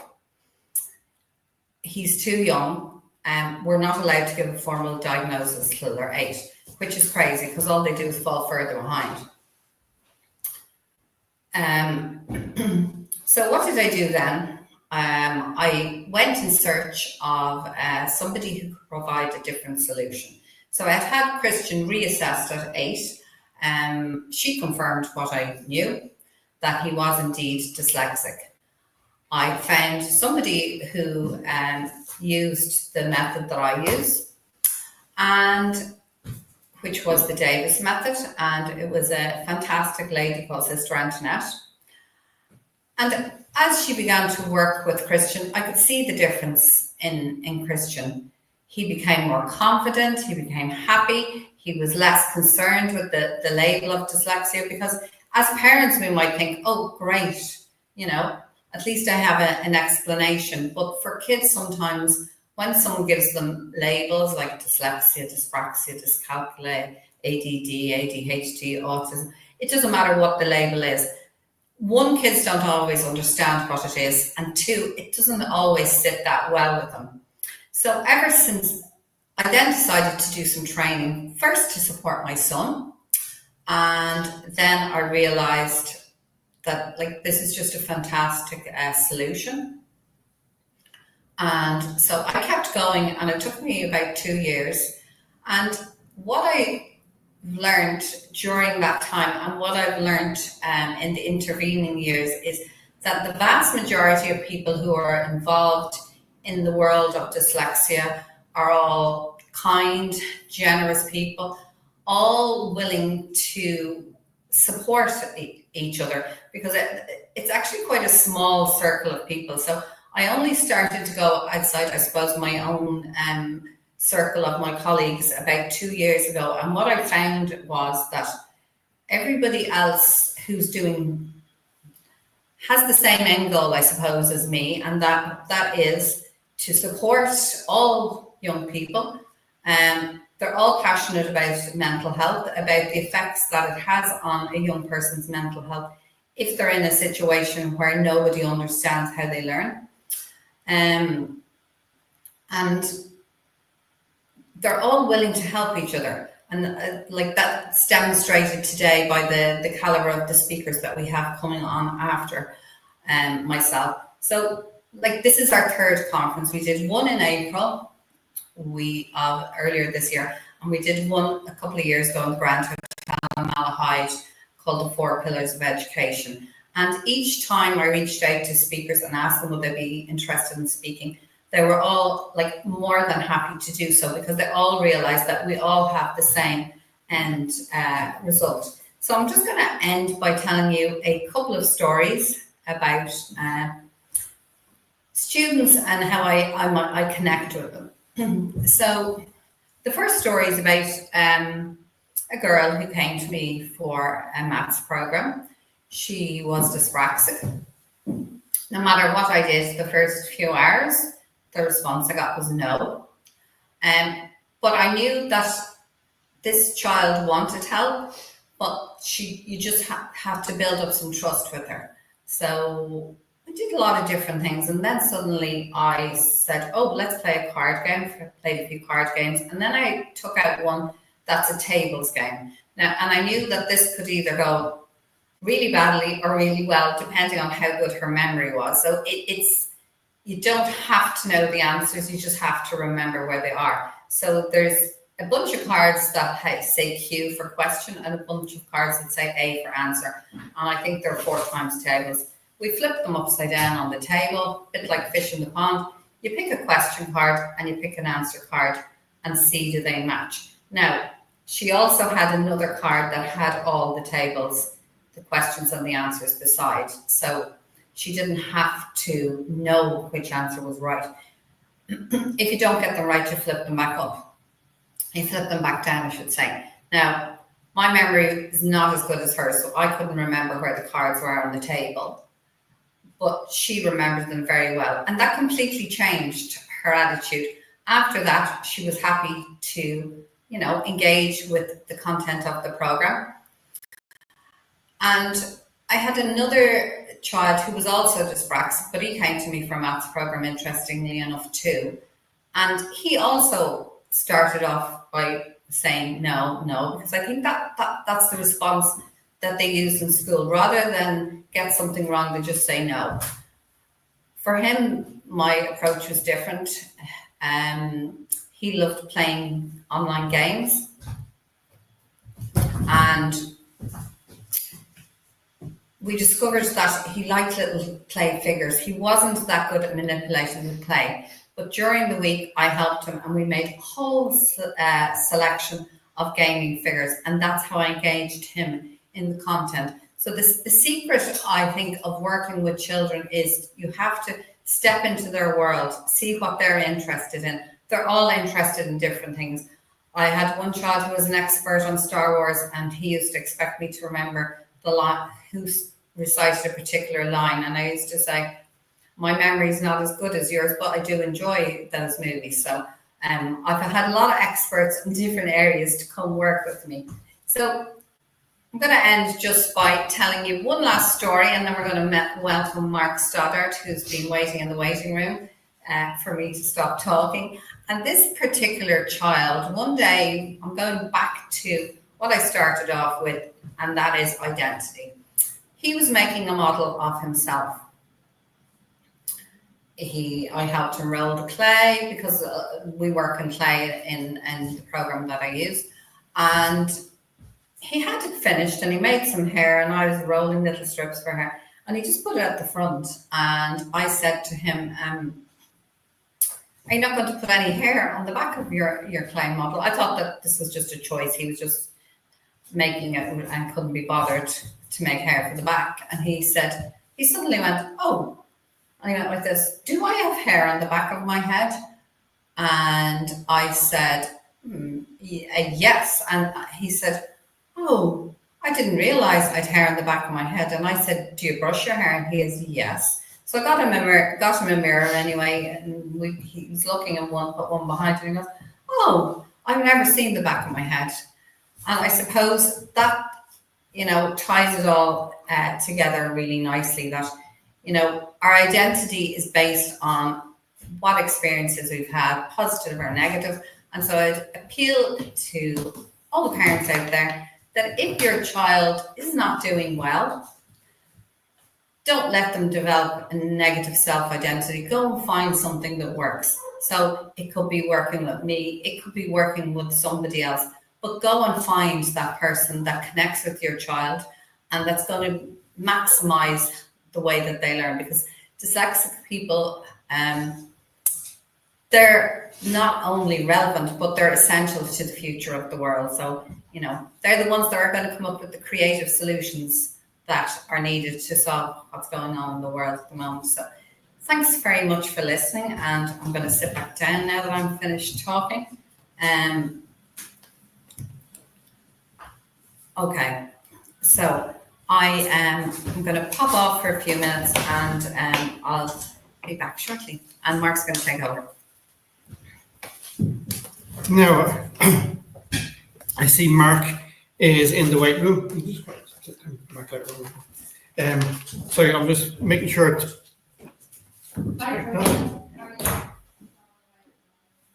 Right now, Mark, I'm going to bring you into out of the waiting room. Hold on a second now. That's better. Can you hear me? Okay. You can. Fantastic. Yes. Brilliant, Mark. Brilliant. Right, folks. I'm going to introduce Mark Storwit. Because of my dyslexia, I always get your surname wrong, Mark. Right? And I always hit people. It's like the person came up with the word dyslexia, came up with it on purpose to torture us. Right? So my apologies if I got your surname wrong. And so it's just when I see it, I get a blank. So it's Mark Stoddart, Stoddart, folks. Okay. So anyone listening saying he pronounced it wrong, it's also on the screen there. Okay. So Mark is an artist. He's a sculptor. He's an author. I'm going to talk about the musical in a few minutes, which I think is absolutely fantastic. And a philanthropist for the last 35 years. So, and Mark is based in Scotland. So, Mark, let's talk about, first of all, you're dyslexic, okay, first of all. And you were diagnosed at 13. What was it like in school for you? Oh dear, we have to go back and visit that, do I have to? Well, it's just to give people an idea, because I just have one or two comments here. Sorry, Leanne Murphy. I would love my son to work with you. Leanne, if you want to get in touch with Anne-Marie, it's annemariebegs@gmail.com. Yeah, it's just to give people an idea, Mark, because you're like me. You got diagnosed much earlier than I did. I was 35, so you were 13, which in my book you were lucky. But do you think you were lucky? No. No. Okay. And why? Okay. I went through kind of two different schools, and they had no understanding of a neurodiverse individual like myself. When it came to, let's say, even playing sports, I was always the last person, and I wouldn't say picked, I was only the last person that they had to take in their team. My coordination was hopeless. My eyeball contact was hopeless. I was held back in numerous different classes, and people moved up a year and I would still be held back. When I was about kind of 6-7 year old, I got my sums right. That was a fluke, but never mind, I did it. And the school gave me a half day off. And then when I came back, they turned around and said, right, in school assembly, if he gets his sums right again, the whole school can get a day off. Well, I dyslexic, dyspraxic, dyscalculia. I didn't know at that time. And so I didn't get them right. And so they thought, okay, he's obviously a lazy child. He's obviously, we just need to shock him out of it. So they made a big white cone, put a D on it, and sat me in front of the the assembly and then the classroom. I was kind of suffering from severe headaches and various other things. I had a successful father. I had a sister who didn't study, didn't do anything, but could pick up a book, read it, and kind of wing her way through and pass exams and do what she required. And so I looked upon myself as being a massive failure, and I looked upon myself as being a huge embarrassment to the family who was successful, and they had this child who was definitely not successful. I was taking. But that's horrendous, Mark. It was well, there was other things happened to me as well Yeah. that I've never discussed, and the school teacher put me through that no child should ever have been subject to. And again, I never discussed it, and I've never discussed it to this day because I looked upon myself as being an embarrassment to the family and brought a huge kind of shame onto the family. So I kept quiet about a lot of things. There was a teacher that used to try and help me read. And so I would go to her for half an hour and say it was a double-barreled word. And it was just her and I was standing up with a book, holding the book. And I would stand for 30 minutes plus over one word and trying to get the double-barreled word and put it together. And she wouldn't help. But again, I wouldn't say anything to my parents. I was a prep school and I was supposed to go down to a school in Llandudno in Wales. And the school, just to know more, bordered on what was a legal requirement for the 3 Rs. And they would teach you car mechanics and they teach you farming and swimming and sports and so on. And the headmaster there had interviewed me, and he was interested in stamps, and I had taken an interest in stamps because a few doors down from me was a retired ICI boffin, and he was an absolute whiz and an expert on stamps, and I picked up quite a few things. So he turned around and said to my father, he says, your son's not thick and your son's not stupid. He says, I believe your son is something called dyslexic. And he said, you should get the school to test for it. And so, and he said, this school is totally the wrong school for him. And he says, I actually think he's got quite a high IQ. And then he says, he's quite a bright guy. So he says, totally wrong school for him here. He says, I wouldn't take him in. So my father went back and explained and said to the school about it. And the school headmaster had said, nah, there's no such thing. And even when I was left, he had said, nah, if he was dyslexic, still never believed it. And so my father got a child psychologist over the summer term to come and test me. And he says, yeah, your son's definitely dyslexic. There's no question about it. And he said, he's quite severely dyslexic. And he says, I'd love to use him as, he was a lecturer at Glasgow University. And he said, I'd love to use him as an example in some of my lectures and so on. And then my father had looked at starting to sue the school about something else that had happened and what they had done. And somebody could have said, there is no way your son could go through a court case. There's no way your son could go through at a university. He'd gone totally into a shell. He wouldn't go on a bus. He wouldn't go out. And so I was taken away from school straight away at that point. And I went through to Edinburgh to the Dyslexic Centre. The lady there, lovely lady, tested me and she says, look, I help out at George Watson's in Edinburgh. And so if you can get an interview at George Watson's, then I'll get your son in. So my father looked at putting the house up for sale, and family all moving through to Edinburgh. And my father knew one of the board directors of the George Watsons. So I got an interview and I didn't get in. And they said, no, we've got 6 kids here. We can't possibly take any more people that are dyslexic here. We couldn't. And she said she overpromised. And then my father took seriously ill and was ill for over 2 years. I got forgotten about and left at home for 2 years on my own. And I just took up gardening and messing about. And because I'd come away from school, I had 0 friends. I'd lost touch with everybody. And so I was basically forgotten about for 2 years.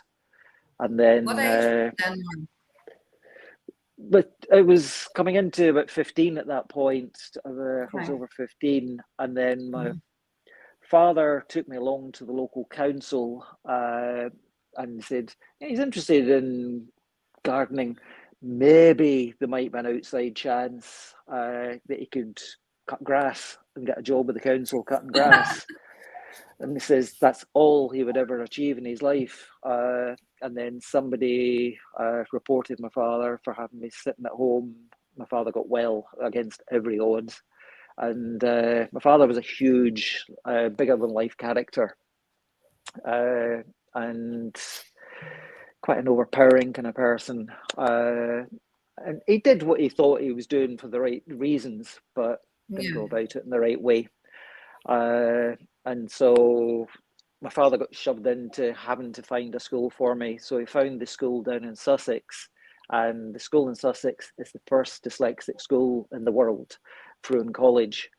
And I had never been on a bus on my own, I'd never been on a train on my own, let alone an airplane on my own, and I'd never been away anywhere. And I was literally going into a shell and wouldn't interact with people and had 0 confidence. But I realised it was the only opportunity I was going to get in my life.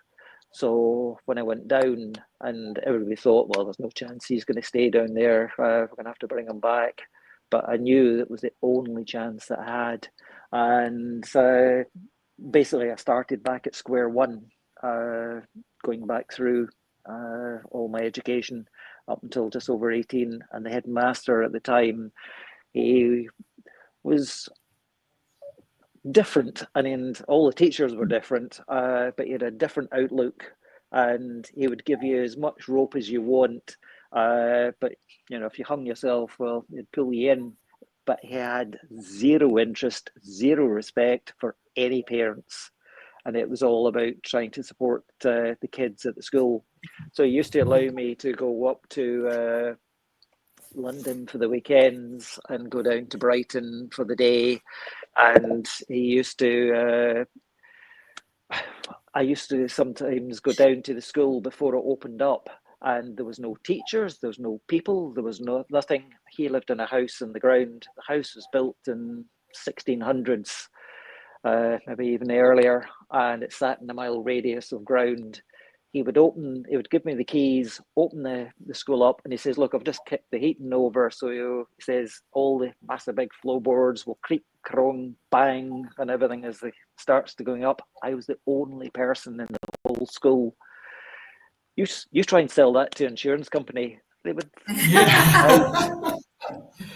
You gave a child the whole school to himself and the keys to the whole place himself for a few days before any teachers, anybody came in. They were like, you're going crackers. And the last term, well, I went down last year. I was invited down to present the prizes, and it's normally Lord so-and-so or MP so-and-so they get, but they got little old me, and I hadn't realised, but it was the last hours, day of the headmaster. He was retiring, and it was all the pupils, all the teachers, all the staff, and all the parents, and I had to give up and give the prizes, but I had to give a talk as well, and I really... I felt it really emotional going back and doing that. Yeah, I can imagine. Because the school had totally changed my life. I mean, the last summer term, as I say, I had parents that was an advantage of, but and another side angle was probably a disadvantage. And that the last summer term, the headmaster had said, right, my father went and bought me a new car, brought it down. Yes, privileged, thank you. And the headmaster turned around and said to all the teachers at the school, brought them into the assembly and says, right, none of you have any jurisdiction over him at all for the last summer term. He is only answerable to me and me only, personally, end of story. And most of them never had a clue that I had a car sitting outside. And the idea behind it was I could go for my father that had a small manufacturing pharmaceutical business and go around to the hospitals and build self-belief, build confidence, and go and try and sell to the hospitals. So it was talk about thinking outside the box. But going back to my father having the pharmaceutical, go back to my father having the pharmaceutical company. I remember we were sitting in a meeting one time, and it was the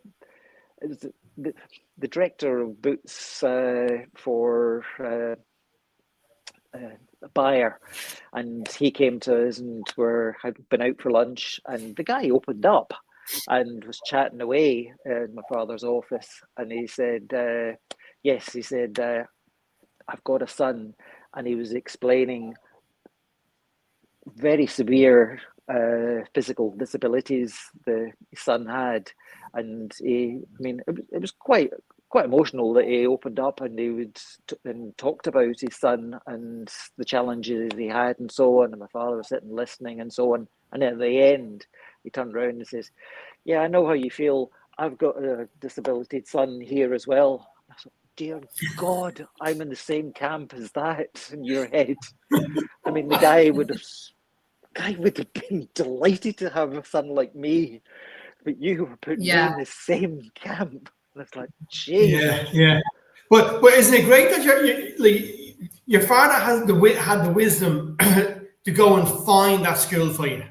Like he didn't have the wisdom. He didn't have the wisdom. He was reported to the authority, and he was pushed into it. Right. Okay. So it was a case of he had to find somewhere. It was go to jail or find me a school.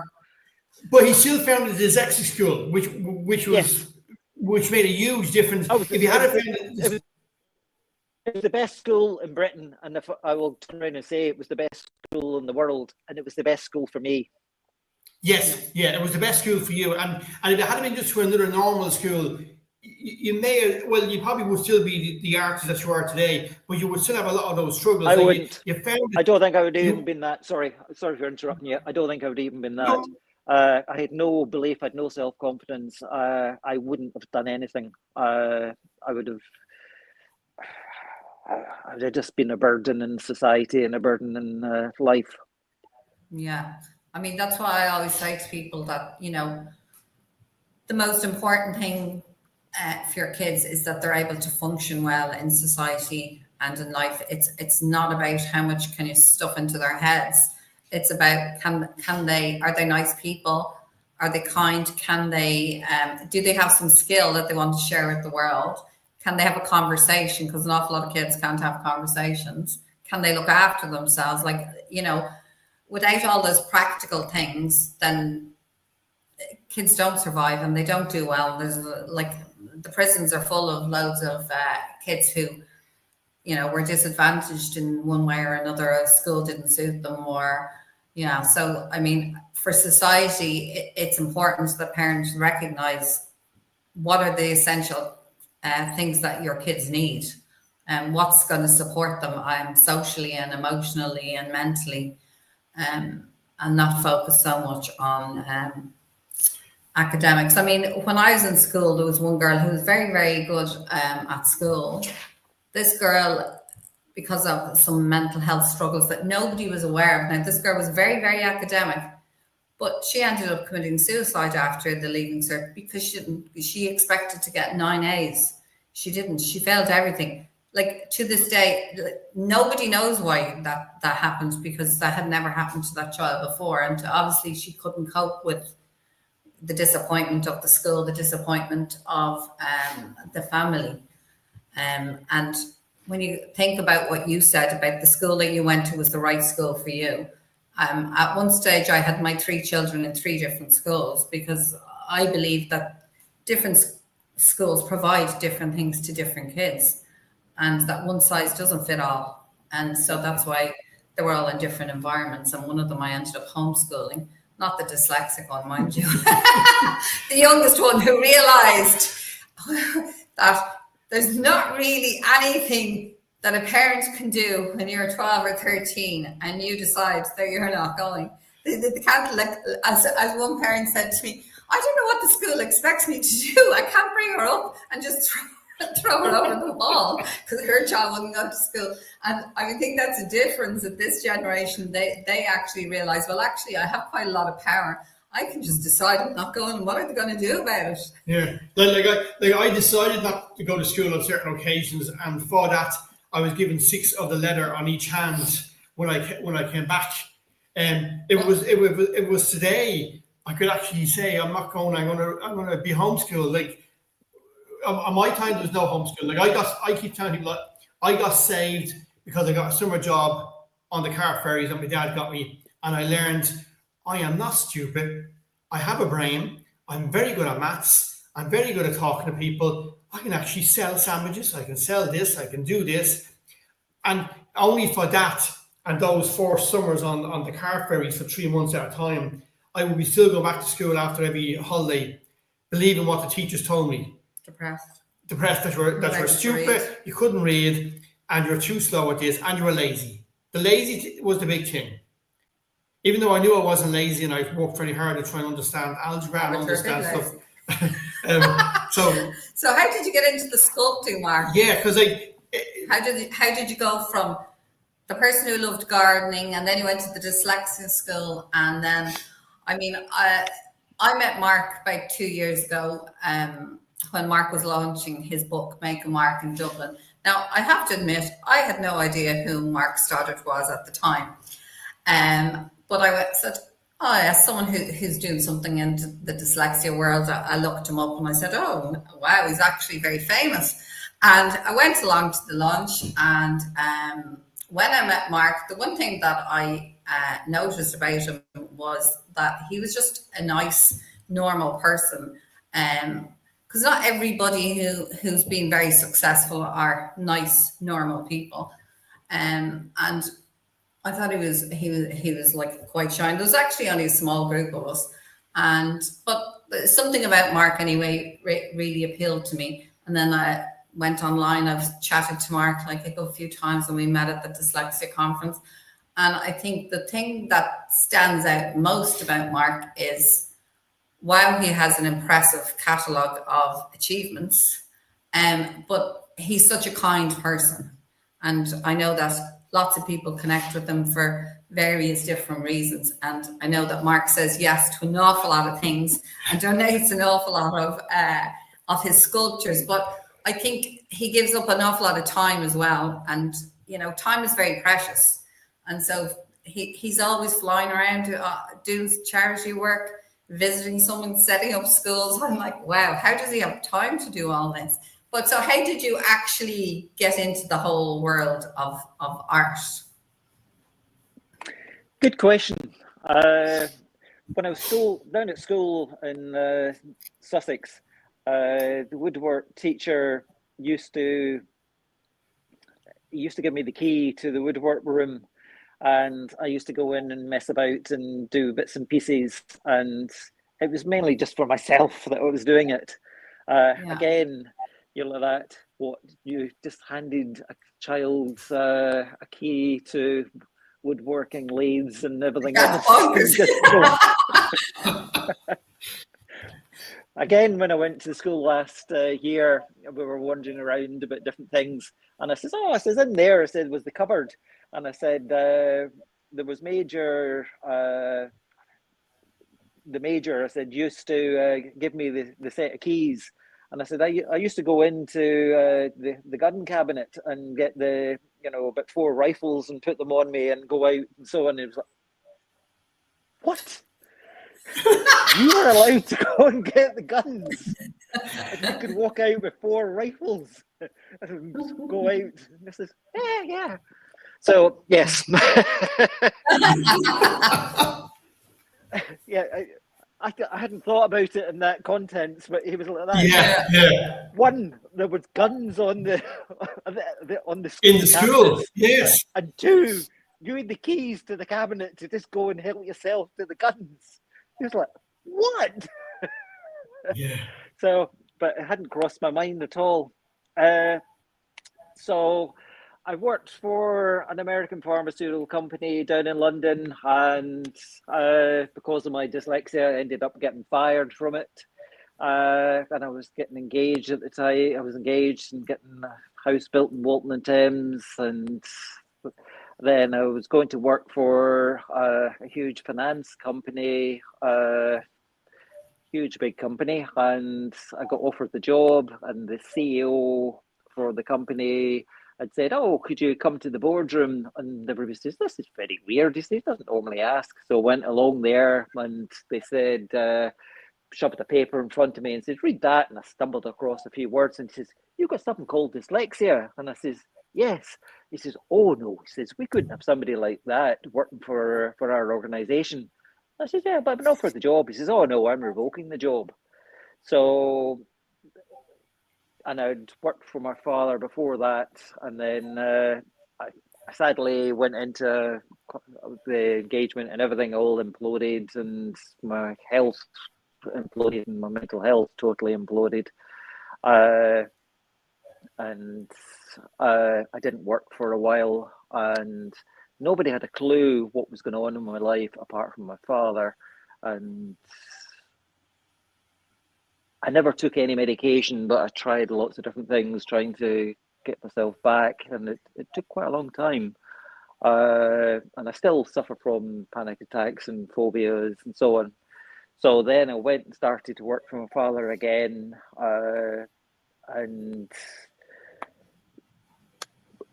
I would take a product from scratch and create it, then create the packaging, then alter machinery, and then take it to market. And then I worked for an advertising company and worked for them for a while. And then eventually, again, I got fired from them because of my dyslexia. And then I went and took other sculpture and thought, okay, could I turn this into functional art and put a piece of glass onto it? So I altered it and changed it, and I tried that. And yeah, it kind of ticked away, and I thought, okay. And so my father had sold the business out at that point, and I had a very small shareholding in it. So I had some money. So I went down to the Ideal Home Show in London and put it in and tried it there. And I brought a super singing and dancing salesperson in that we spent ages interviewing that could, my God, could she sell? And so between the two of us, and the whole thing rocketed and the way it went. And sadly, my father suddenly died after a few months of selling the business out. He suddenly died. It was quite a shock. So most people thought at that point, oh, well, that's it all over. Then he's just going to go into pieces, and that's it, finished. But to everybody's surprise, I did the opposite, and most people never thought I would do that. And I kind of picked it up and built the business up. So from realizing that these pieces would sell and they would do, then I put my money where my mouth was and started to do my own designs and my own sculptures, and then kind of took it off from there. And so 35 years later, I just do the odd piece now and again. At one point, I was doing 18 exhibitions a year. I was going to New York. I was going to Chicago, Monaco, and loads of places. And there is no part of the world you can't mention that somebody will not have collected one of my sculptures. And done a piece for The Man That Walked on the Moon. I've done a piece for the King of Saudi Arabia. I've done a piece for Elton John, and a piece in the Scottish Parliament, and the list just goes on and on. It's a huge list. Yeah. It's a list when you look at a mark and think, what would his teachers from the original school say now? Like it's a fantastic then and now. But the other thing is interesting. It's a big legacy. You were talking about like one of the jobs you took back the offer of the job, another one you lost the job because of dyslexia. And it's funny, people say, well, things have changed now, but we had someone very recently who worked for a very big organization in Ireland, and not a public organization. Sorry, it is a public organization, not a private organization. And they went for a review with their HR people. And during the review, this HR person said, and how is your disease? And the person said, sorry, what disease? I don't have a disease. And they looked down at their notes. They looked down at notes. Yeah, your dyslexia disease. And it's weird to think that like people hear you talk about your stories and my stories, other people's stories, and they say, yeah, but things have changed. But really, nothing has changed, has it, in an awful lot of places? There's an organisation in Scotland called Enable, and I was chatting away to one of their directors at an art exhibition. I had a sculpture in an art gallery, and we were raising money for charity. And I was asked to do a little talk at the art gallery for an evening, and there was this lady along and a couple of her colleagues, and we were just chatting about things in general. And I kind of flipped across it, not mentioning names, and she turned around and said, we actually went to that company that you said, and she said, we walked back out the door once we realised they hadn't, and they haven't changed, and they just wanted us in so they could tick the box that they'd got a professional company in to advise them what to do. But it says they weren't listening to anything we were telling them, and they weren't going to implement anything we said. It was only a tick the box exercise, and they said, forget it, we're out the door. We don't need to put up with companies like you. And I was like, all these years later, and it still hasn't changed. Well, personally, no, it hasn't. Personally, I'd like an apology from the CEO, because it hugely what he did hugely impacted on my life. Whether it's anything to do with why I ended up never actually getting married and so on and so on, but he's a huge impact on my life from making that decision. And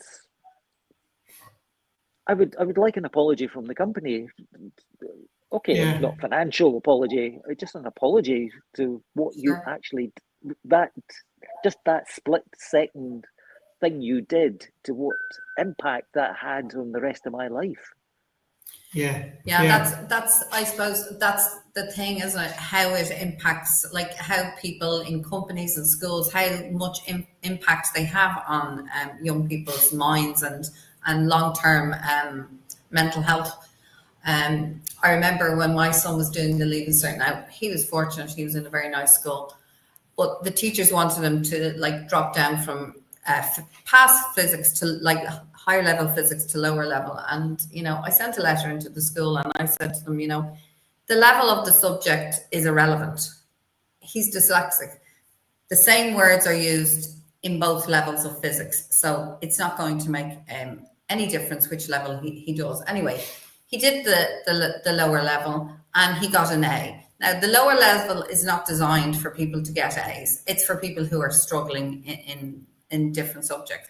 But he did very, very well in his Leaving Cert exam, which is a bit like the A levels. But unlike the story you're talking about, the principal of the school came and said to me, Anne-Marie, I have to apologize. What you said was correct. I didn't realize, that the decisions that we were making were not the correct ones. And when I saw your son's report, he goes, I was absolutely flabbergasted. So, I mean, it was nice. So he didn't have to say that, and most people don't admit that they were wrong, that they are wrong. And our son did very well. He's like you, very, very creative. But not all kids have those opportunities. No. Some are, yeah. And so, you know, we were able to provide, you know, options for our son, like your dad was able to provide a better option for you. But there's a lot of kids who don't have those options. Well, most kids don't have that option. Most kids. No, they don't. No. Yeah, you're right. Most kids don't, and most kids' parents, like, we're all very busy, and like that's why an awful lot of children, if there's 2 or 3 or 4 kids in the family, they've all gone to the same school because it's just easier. It's easier. They can bring them all in one go. They can collect them all in one go, and it's what everyone would call normal life. And like a lot of kids don't have the opportunities, and the system, and worse, the system doesn't allow them to operate and be something different because the system doesn't want anybody different. Not really, yeah. Well, if I can put something else in the pot here, we use the word dyslexia, then you can use the word dyspraxia, dyscalculia, dygraphia, autistic, and you could use neurodiverse and so on. It's not just here in the Western world, America, Ireland, Scotland, England. It is worldwide that a lot of kids are leaving without the ability to basically have the basic skills of being able to read and write correctly. That I think is disgraceful. But just last week, I get messages in literally every day from different people from all around the world. And there was one last week, and I'm trying to help a school that's just not long set up in Uganda. And a lady contacted me to say that she came from the same area, the same kind of village where the school is. And she said that all the schools in Uganda at the moment are on strike for a month. And she said the state schools have 220 kids in one classroom to one teacher. And she said, when I went to school, she said, there were 552 other children in the classroom to one teacher. And she said, and if you take the word neurodiverse and say, some people say it's 15%, some people say 20% of the population are neurodiverse, but you could possibly say that 100 of the kids in that school, in that class, would be neurodiverse. And let's say that one teacher is an absolute superstar, that they're not, sadly, because they've not been trained, but let's say they're an absolute superstar and has been for numerous trainings all around the world in all different conditions, still would not have a cat and hell's chance of doing a single thing to help any of the children in that classroom. So I come back to the word poverty, and I'm helping some of the kids at that school go to school and supporting them, and they don't even have a pair of shoes, so you've got to buy them shoes, and they don't have food. And some of the kids talk about, we have not got a single clue in life. Some of the kids got bought last Monday a hen, and you sit and think, oh, I saw what the heck are you buying a child a hen for? But that hen, I didn't understand either, but that hen by probably January will be laying eggs, and it will have X amount of chicks, and within 6 months, if you grow the chicks, run them on, you can end up buying a goat, and then from the goat you can run on, and I know you need to have a cockerel as well to do it, but and then they could end up having a cow, and then they end up becoming very wealthy family. And you're like, wow, you just don't think about it. But it's not just Africa, and it's not just India. I'm trying to do a project.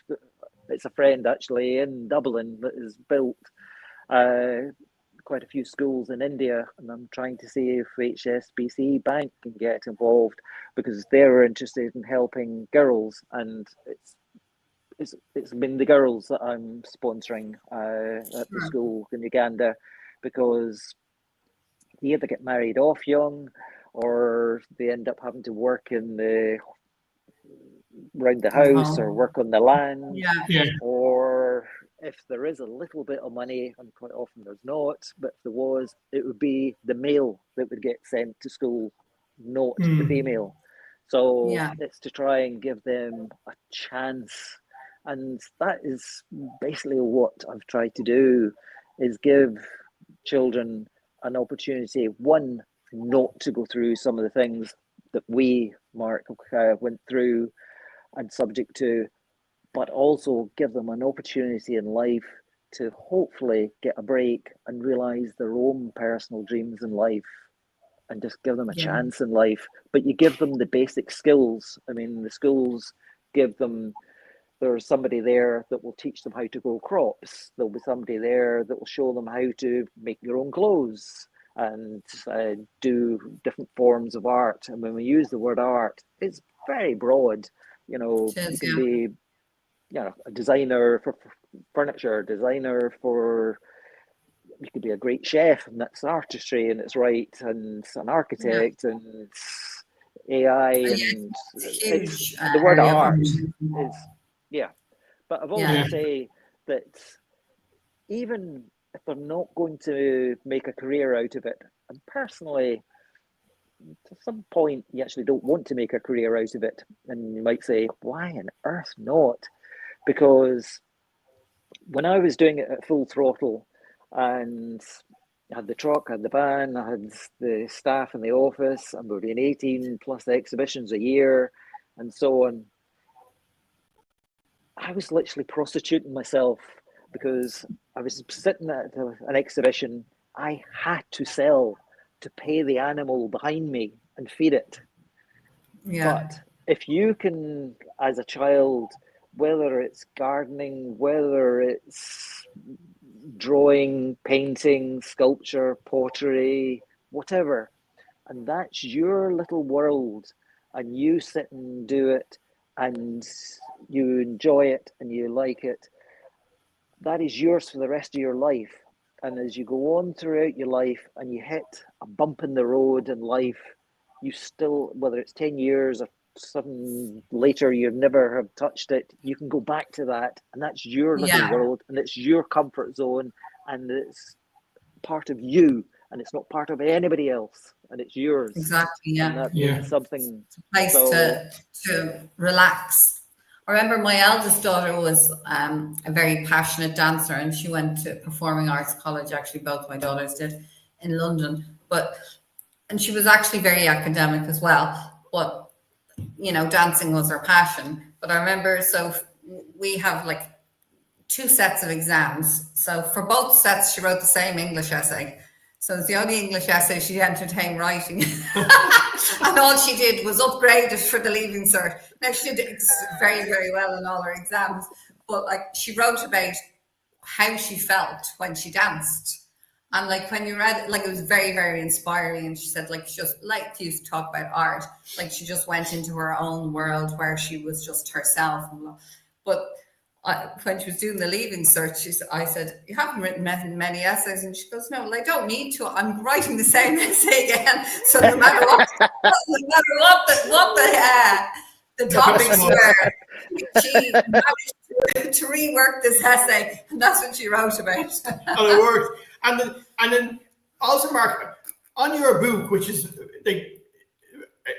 not everyone writes a book, right? You're an author, I'm an author, I'm an author. I don't like books either. No, but here's the thing. The most weird thing doing a book, but not. But your book is now a musical.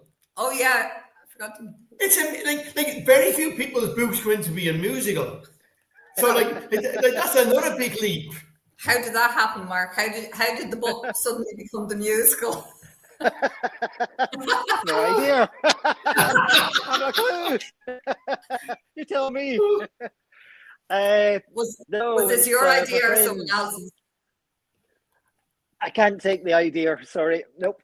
I have to give it. It's Donna and Dan in America, and it's Global Lighthouse Studios and Mark Z Foundation in California, and they said, why not turn it into a musical? And I did look at doing it as a play or doing something.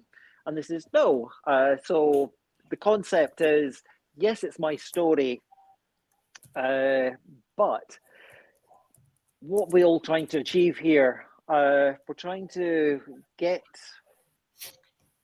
children to get an understanding of different forms of neurodiverse.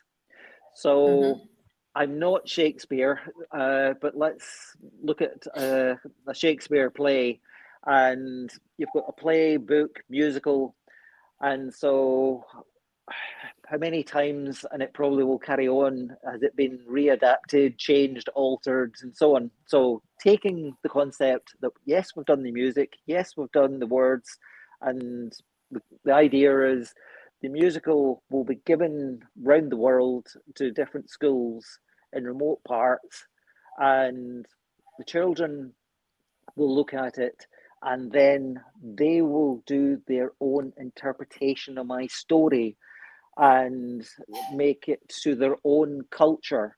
And they could even alter names to suit their own country.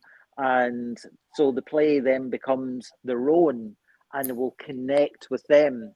It's the same with the schools that are funded to be built. People said, why did you not set up a foundation? Why do you not set up a charity?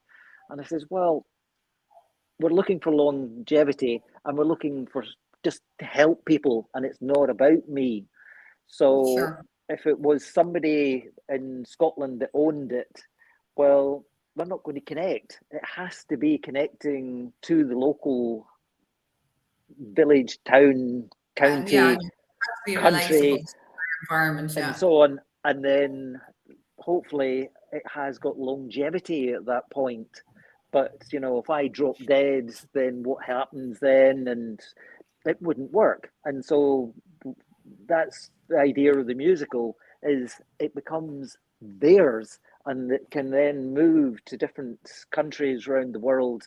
That Donna is already dealing with different schools in different parts of the world. And so they can lift the play and make the musical their more own. personal to them, connect.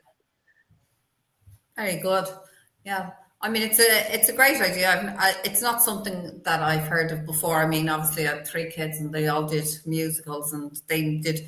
I remember my daughter went to a Church of Ireland school, even though we're not Church of Ireland. She moved from a Montessori school to this school because it was small, and they used to do the most interesting concepts of the nativity every Christmas. It was actually bonkers, some of the things they used to include in it. There was spaceships and space shuttles. And this would be in the church. And you're like, I didn't know all of them were there then. But you're right. Kids love to be creative and have, something that they can be proud of, and something that's, related to their own, the environment that they're living in, not Scotland per se. So one of the other areas, Mark, that I know that you're passionate about is the whole area of dementia awareness, and you're doing a lot of work in that field as well. So how did you get involved in that? Well, I always start from the point that everything intertwines. It doesn't sit on its own. And people should work together and pull together. But sadly, that just doesn't happen around the world. But I wish it did more, because you look at dementia and you say, right, people who are caring for people with dementia, a lot of them are suffering from mental health issues. A lot of people with dyslexia, neurodiverse, are suffering from mental health issues. It doesn't sit in isolation. There's a professor in Edinburgh doing research work, and he's based in London, and controversial here, but J.K. Rowling has given 12 million and then a further 15 million towards the research work that he's doing. And I was at a meeting down at the British Motor Museum, just towards Oxford, and he got up and gave a little presentation to do with dementia, and he just skipped across a couple of words, and I happened to be sitting on the top table. I don't know why I was sitting there, but never mind. You're so important, Mark. I'm sitting there and I was like, why am I sitting here? I mean, one of the gentlemen was in charge of McLaren, and this was this and this was that. And I was like, I think you've got me in the wrong table here. But so I was fortunate sitting at the table next to him, and I said to him, I says, you mentioned the word neurodiverse in your conversation and your presentation there. And he says, yes. He said, I've done quite a lot of research work on it, and people who are neurodiverse are more prone to getting dementia. And I thought, oh dear God, lucky white heather. So it was quite an eye opener, to say the least. So it intertwines. The reason why I'm probably doing what I'm doing with dementia is Sir Jackie Stewart's wife, Lady Helen Stewart, sadly got dementia, and so Jackie is a winner and he likes to succeed, and he, despite having all the contacts and everything else, he couldn't find a cure for his wife. So he set up Race Against Dementia to try and find a cure. So he has helped Dyslexia Scotland in numerous occasions, and he has helped me in different projects that I've done. One was to get permission from Ford in America with a legal document to say that I could recreate the Model T Ford and recreate and use the Ford logo on the sculpture. So as a thank you back to him, I've done a sculpture for that, and for what he's done and does for Dyslexia Scotland. And when I used to live in London, Sir Jackie was involved with the British Dyslexic Association, and I used to help them as well when I lived in London. So the two of us ended up moving to work and help Dyslexia Scotland. So it all intertwines. It doesn't sit in isolation. Yeah. And Mark's people dad turn around had and say, dementia. why? People turn around and say, why are you helping schools abroad? I mean, I do stuff here in the UK, but again, I turn around and say, you can't look, you've got to think global, because as you've got just now, as America had or might have again, and Australia, so on and so on, people will migrate from their own country. You've got to help them to be able to stay in their own country, because they want to stay in their own country and earn a living and be able to survive. But if you totally ignore it and don't help them in some little way, then the problem will be on your own doorstep, and that is what is happening. So we've got to, you can't just think, let's help the person next door or in our town or our village or our county. You've also got to think. You're right, because I mean, it's very much a global society now anyway, and like you said, people move around the world constantly now, from place to place, and then people complain about them coming in and they're not well educated. Well, they're only coming in because there's a lack of opportunities where they are living. So if you educate them, then they can create their own opportunities. And I suppose we saw during COVID and the pandemic, it was a global operation, even coming up with the vaccines, the vaccines and all, and a global operation to get them out as quickly as possible. And it's probably one of the first times that people realize working globally, and the communities and science and doctors and all working together globally can actually make a difference very quickly. It's not going to happen. No, I'm sorry. I mean, I've never understood, and whether it's my neurodiverse brain thinks and looks at things very simplistic terms, I don't know. But I sit and look at, say, I don't understand why the Western world never got together and said, right, common cold or penicillin or an antibiotic or this, why they don't set up research institutions and companies that will come up with a cure for something, not something that you can take for the next 10, 20 years and a company can make a fortune from. Find a cure for something. There's no But the world governments don't do it, and they don't go and all put a certain amount of money in, and they don't. And the pharmaceutical company, well, the structure is not there to find a cure. That's the one thing that I admire hugely about Sir Jackie Stewart's charity, is he does want to find a cure, because he's not there to make money. He's wanting to find a cure. But again, if you go back to say something like the Amazon forest, I can't understand for the life of me why the Western governments didn't all turn around and sit down and say, right, Britain, I mean, we chopped down all our oak trees and built sailing ships, and we did this and did that and got rid of a load of our forests, and you can round that off around the world.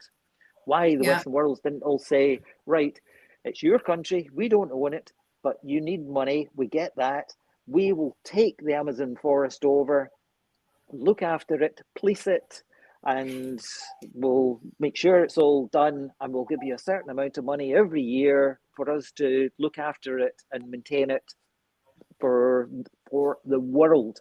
Because where a lot of the pharmaceutical products are coming from and start off from, the contraceptive pill, that is where it came from, was the Amazon forest, from something they found there. And there's still things there that we could find. And why does people not, Western worlds, not countries, not do that? So I just don't get it. It just seems so simplistic to me. And I know that, why? Sometimes I think we're destroying ourselves. Yeah, I think sometimes, Mark, it's because pharmaceutical companies make so much money by not providing a cure, by providing treatment. That they can treat people for some things for 20 years. If they cure them, then they're losing out on all that. Can't do it. There is no money in a cure, so they're not going to find a cure. No, there isn't. No, there is no money in it. Mark, I know we have someone from Ghana who would like to know how they find out about the musical if their school wants to do it. Just get in touch, and Donna will look at it. The school down in Sussex looks as though having a meeting in November about it, and they're looking at doing it. So, Donna and Dan can do that, and myself, and we can send it through to you. So is there any email address or website they should go to? Just contact yourselves and then fire it back to me. Okay. So I'm dealing with some things in. I'm already dealing with some things in Ghana already. I don't think it's anywhere I'm not doing something, but I will pass on the information to you. Simple, just to go to you and then come back to me. And we can pass it on. So Dyslexia Ghana _ MU2 KAN. If you want to contact AmoryBeggs@gmail.com, she'll get all the details for you. Mark, thank you so much. It's fantastic. Thanks for giving us your time.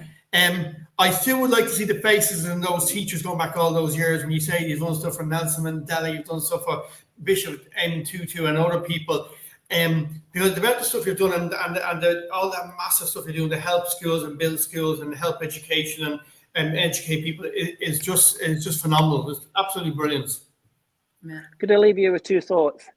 Yes. One, it was a meeting with Sir Jackie Stewart, and I've said to a few people, and they look at me with horror, and I said to him, and I said, he paused for a while, and I thought, oh gosh, it's another one I've said that I should. And I said, I don't feel as though I've ticked the box, and I don't feel as though I'm successful.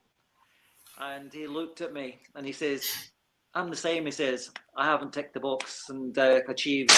I don't feel I've achieved either. And he says, just as well both of us have. Because he says, if we had, we wouldn't keep doing what we're doing. Yeah, Very true. Yeah. And There's the other always one is a lot more to do. a lot of parts of the world, I understand that they don't have the facilities, they don't have the backup, and they don't have the knowledge. But the one thing we can all have is be kind. Because what you do to a child can imprint on the child for the rest of their life. So just please be kind. Yes, they can be disruptive as hell in the classroom. They can be this, they can be that, and really annoying. And I get all that. But try and just be kind, because some things that you do can have serious implications on a child's life and into adult life. So please be kind. And also, words have an effect. Words and actions have an effect. Thanks for that, Mark. I really appreciate it. So great to chat to you again. Take care of yourself. Keep up with your Take care, Mark. Thank you. Thanks a lot. Appreciate it. Hopefully see you again soon. Take care. Bye. We now have, we have Sophie from Spikes in our green room. I'm going to click on Sophie now in a second. Just if anybody wants, some people are asking, we can't type as quick as some people would like us to type. Replies. If anyone needs any information, need to contact us. Either markbeggs@gmail.com. The name is going across the screen across the bottom of the screen, or amorybegs@gmail.com, or just go on to paragraphchallenge.com and you see a comment box there where you can reach out to us as well. Because I know that we've an awful lot of LinkedIn people on, but I don't see names. I just see LinkedIn user and user 1, user 2. So I don't know who the individuals are. So if you want to reach out and you have any comments, I know there's 1 or 2 who have comments for Amory. So from our talk. So again, it's amorybegs@gmail.com. And she will be giving you information in a few minutes, just a brief information on the workshop that's happening on the 23rd of October. Anyway, we're going to go, Amory's going to go over to Sophie now. So just adding Sophie to the stage there. Hi, Sophie. Hello. Thank you so much for coming on. So Sophie kindly agreed to come on at the last minute, and she's not feeling very well, so we really appreciate you being here. So Sophie, I spoke to, I suppose it must be nearly 2 years ago, I think, when I spoke to Sophie, because I had found her on LinkedIn and I'd see her talking about a product that she had developed called Spikes Sight Words, and obviously the words that confuse most dyslexic kids, and most kids in general, I think, are the sight words, because in schools they really focus on phonics and they just don't work very well for sight words. So Sophie designed a game called Spikes Sight Words, and I remember thinking that, that we all aspire to have a bit of fun while kids are learning, because if you tell them they're learning something, it instantly becomes less attractive to kids. I mean, my grandchildren are 1 year and 10 months, and they just love exploring. They love learning new stuff because they don't realize they're learning. And as soon as they get a little bit older and then they think you're trying to teach something, it's just not half as fun. So why, I suppose, did you come up with this idea, Sophie? Well, firstly, Anne-Marie, how lovely it is to chat with you again. It has been a while, and I apologies for not the way I look, but maybe the way I talk. I'm not feeling 100% today, but it's great to join you, so thank you. How did I come up with the games? So as I told you before, and I've told many people, I was keen to teach my young children how to read, and I started off with my daughter, and she learned really, really quickly and really easily, which some children do, and she was reading at just under 3, which was incredible. However, whatever methods I used for my daughter completely and utterly did not work for my son. Even though it was the same, the same kind of thinking and the same way. He just wasn't interested. He didn't care, didn't care. So all I saw him doing was, playing with his toy cars. That's all he wanted to do, which is cute and sweet. Yes, and my son is playing with his toy cars, so I can identify with that. Absolutely. I remember it was, lined up into colours, into speeds, into everything like this. And, I just sort of thought, what if I could incorporate this toy car into some sort of learning game? And I remember sort of sketching up like a rough racing track on a piece of paper with some words along it. And I told him, bring your toy car, bring it to the table. And he was so excited and so happy. And he got me a car as well. And then literally it was the first time he was ever interested in learning. And I think that day he even learned 1 or 2 words for the first time. And it just kind of, made me think many things. One, that children learn in different ways. They all have their sort of unique way of learning, and it's not all the same for everyone. And secondly, that children really do respond and enjoy learning through play. Really do. As you said, they feel like they're not even learning. And that was it really. So I just continued doing that for a few days and weeks, and eventually my designs got a bit better. And then at the end, he was really enjoying it. Even my daughter, who could read already, but she still wanted to join in. And I just sort of thought, you know what, I would like to make this a business. And that's what happened really. I stepped to work. I got the manufacturing done. I got the testing done. And then, several years later, here we are.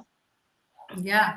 And I have some of Sophie's games, because when I did my conference a couple of years ago, Sophie sent me over a sample to show people, and I use it. It works actually particularly well with, there's 2 little chaps that I work with that are dyslexic and autistic, and they're very specific about what they want to do.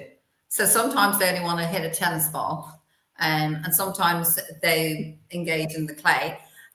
One of them is very good at chess, and so then I said, okay, but he's not interested in words. So recently I've been using the Spike's games with him, and he really enjoys them, and he enjoys the fact that I have about 4 different boards, so it's not always the same thing, because that wouldn't fly with him either. So it works for like a variety of learners, and like you said, I mean, it'd be a great resource, I think, for like a junior infants classroom where kids can play a game. And the good thing about it is, like, it has different level of words as well, so there's little I think I just wanted to chip in there, Anne-Marie. I think what you said is really important, and it's exactly what I aimed for. In our packs, you have 3 boards, and that was really important because I wanted children to practice using the first board, and then you can use the same words again on the second board, on the third board. So they're practicing these words, but they feel like they're using a new game. And that was really important. Also, I don't know if your viewers know, but we have over 30 designs of our boards. And that was a really important element as well. Like I wanted as many backgrounds as possible so that, children could relate and enjoy whatever subject they like, whether it was space or football, animals. We have a wide variety. It was really important, there's no point giving a child a board, a design, if they're not interested in it. And I knew that from my son with his cars. And you know what's really fun, I don't know if you do this with your students, but we do include playing pieces. But I'm just looking, I have a big toy selection in my office here. And, you know, we use like different toy counters. Like I've got dragons, I've got fire engine, I've got balls. No, I don't, but it's a very good idea, because one of the children that I work with, he's massively interested in Transformers, and so that would work very well for him. So I must try that the next time, because then I can say, well, the Transformers going blah blah blah. Now I call them all the wrong names. Of course, he'll arrive to show me.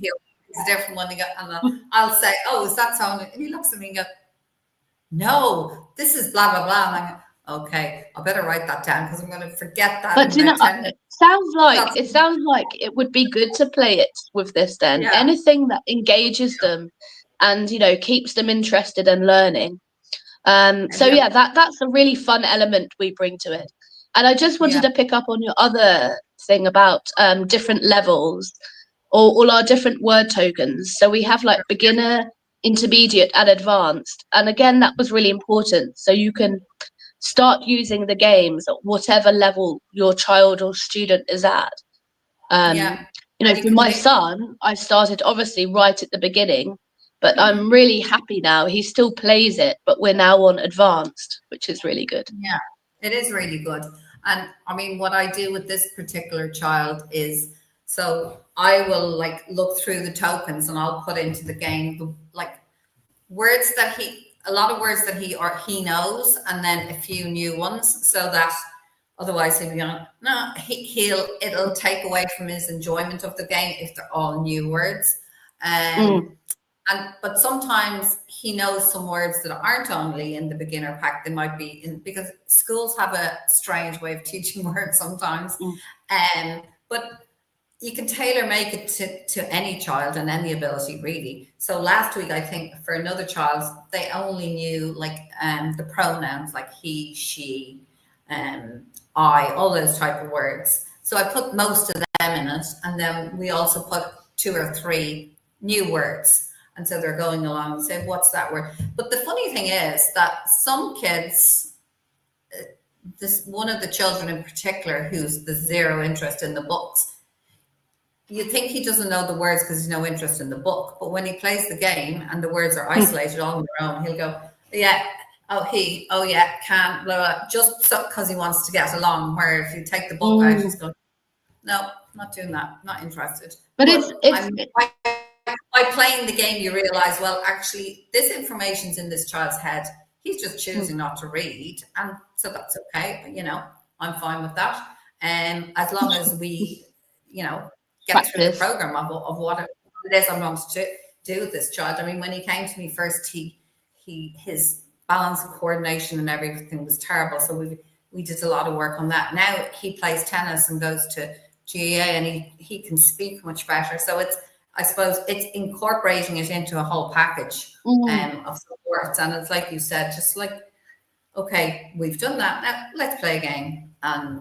And I love the different backgrounds, because you're right, because I'll take them out and then we'll say, well, which one do you want to play?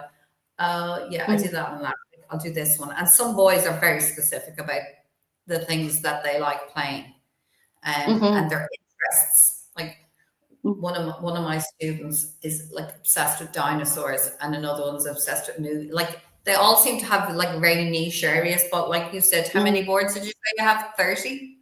30. Yeah, so that provides like a wide selection for kids to enjoy. There's still many designs I would like to do though. There's a lot. I even had I had some company in India who were a bit interested in them, and they wanted me to do specific ones to India. Like, so that's something I might look out for in the future, doing a few more designs and things. Even actually, so mostly our games are aimed at, well, not I'd say younger children, maybe like 4 to 10, 11, 12 years old. But in the future, I think I might look at doing some more mature boards. You know, obviously the literacy rates amongst teenagers. it's very low in some places. I had one student, I mean, I've had a lot of my students at the moment are actually teenagers, but I had one particular boy who came to me, about 10 years ago, who was 15, and he was leaving school and that was it, and blah, blah, blah. But I mean, I was shocked that he couldn't read 3 words at the same time. So people think that when they get to teenagers, like, well, they must have improved a bit. He didn't. He was like someone who'd never been in a classroom, and he'd been in. But I mean, we did a week's program, and he improved so much. And I set him up with a tutor to, continue the work on a Friday. So he agreed after the program to actually go back to school for 4 days a week, and he used to do tutoring on a Friday. And then she rang me about 6 months after he'd finished working with the 2 of us, and he'd gone and written a book. So it's, once kids find something that they can engage in and that they realize they're not stupid, and like you said, one that would be relevant to older children would be fantastic, because they still need the support. Some of them are starting off at exactly the same point as a 5-year-old. But what I think is great as well about your games is that you can use them at home, so the kids don't develop all these issues when they go into education, so they can play it when they're 3, 4, and 5, whatever, and and then they've built up a little bank of words that puts them in a good place when they do go into school. So even if they are dyslexic, that, well, I already know all these words, so they're not going to be a big issue for me. Yeah, no, exactly. And our games have done really well with dyslexic children. I mean, actually, my son doesn't have dyslexia, but he would be called like what we would call a reluctant reader, a struggling reader. So, but once we started playing the games and he started learning the words again, I mean, we did also have to do phonics as well. I'm not saying phonics it's still important in my opinion. But once we got, practicing, his confidence went up. And he's actually really enjoying reading now, like your student, it can be done. And it can, if you can find a resource that works for them. And this is, this is what, luckily we're going into schools. I actually sent a lot of orders to Ireland last week. And once we start going into schools and these children get the resources that perhaps suit them, then hopefully they will read and write and spell better and enjoy it, because it's such an enjoyable experience once you can do it. I 100% agree. I love reading, and it's a great way to relax, and it's great for unwinding, but also takes your brain somewhere different. I always say like some kids come to me and the moms will say, well, they actually can read, and then I'll ask the kids but they hate reading, and I said, well, if you ask the child why do they hate reading, because they don't remember any of it, so they're not making those nice pictures in their mind, they're just like making the sounds. I always say to people, that's not what reading is. Okay, you've learned to make the right noises and say the right things, but if it's not going into your brain and not creating a picture and not taking you somewhere, then it's not going to be enjoyable. And obviously through resources like yours and the work that I do and all the other speakers who are on today, we're all trying to create, bring kids along so that they can have that skill, because it's just it's a skill like everything else. It's it's the same as cycling a bike. It's not just exactly a huge skill in life. It can be enjoyable. And, exactly. I put my son to bed last night and he couldn't stop reading this book. And I was just so happy. I was looking, I kept telling him, we need to sleep, it's school tomorrow. But then in my heart, I'm thinking, oh my goodness, just keep reading. This is great. What age is your son now, Sophie? He's 8. He's 8. And my daughter's 9. But my daughter, my goodness, she could probably win an award for reading. She can go through maybe 1 or 2 chapter books a day. It's extraordinary. She always got ahead in the book. Yeah. But I just, you know what, even I love reading. Every night we have supper and I read my children a book over dinner. Sometimes it's fiction, sometimes non-fiction. Sometimes it's just a funny story. Other times maybe it's more of a learning book. Yeah. But I really make it engaging and fun. We're reading one at the moment about how to survive being in the Sahara Desert. So it's all about, yeah, if they ever need it. They'll be able to go watch the Netflix documentary a while ago called Race Around the World. If they ever want to do that, they'll be all set, Sophie. Well, exactly. But, you know, it's not just about, you know, giving them the knowledge. It's also bonding with them. It's also, it's giving them confidence. A table as well. It's a good. I used to always do that when we went out to restaurants with my kids. I'd bring books. We'd bring coloring books, you know, to keep them like engaged, because otherwise kids have a short attention span when they're sitting at a table. You know, they're going, right, finish my food, can I leave? But if you get them engaged in a story, then you can all chat. I know you're not well, Sophie, so I'll let you go back to minding yourself, and we really appreciate your time. And do you want to give out the links of where people can contact you? Yeah, sure. Well, thank you again for having me. And I'm sorry I'm not my usual self, but the website is www.spikessightwords.com. You can find us on LinkedIn and Facebook, Instagram, all those social platforms. And thank you very much for having me today. And I've really enjoyed chatting. We'll catch up soon. Thanks, Sophie. I just have a couple of questions, actually. One you've already answered. So Leanne was asking, how do they get the games? So they can go to the website or they can contact you on LinkedIn. And Madeline said, what age are the boards aimed at, and would they be suitable for older children? So the games are aimed at maybe ages sort of 4 to 10, 11, 12. But there are some more mature designs, a bit more, less childish, if you like.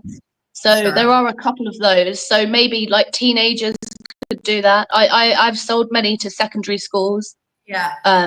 With those designs. The best thing, just have a look at the website. Exactly. I mean, some of my teenage students play snakes and ladders because they just enjoy it. So I don't think it really matters. And like you said, there's a wide variety of designs. So I know that some of the most popular ones for the secondary schools are the ancient Egypt we have and the world famous landmarks. So check it out on the website and just see which ones would be good. Okay. Do you want to give out the website again there, Sophie, before you go? Yeah, sure. It's spikessightwords.com. Okay, perfect. I'll type it in the chat as well.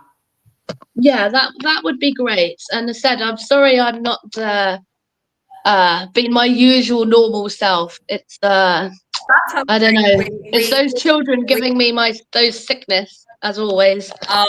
I mean, I had that dose last weekend, and I said to my husband, because I think I got it off my granddaughter. It just goes, and so many kids come in and out of my house, like it's hard to avoid, Sophie.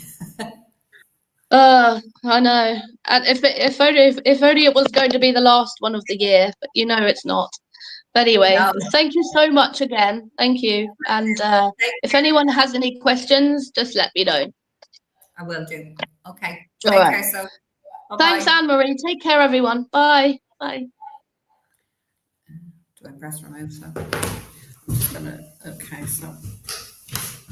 Yeah.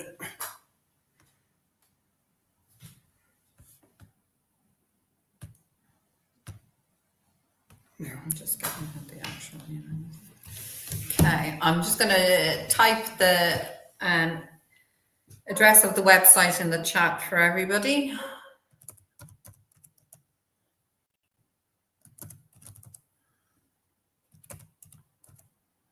My technical advisor here is faffing around. Yeah, you can talk to the workshop.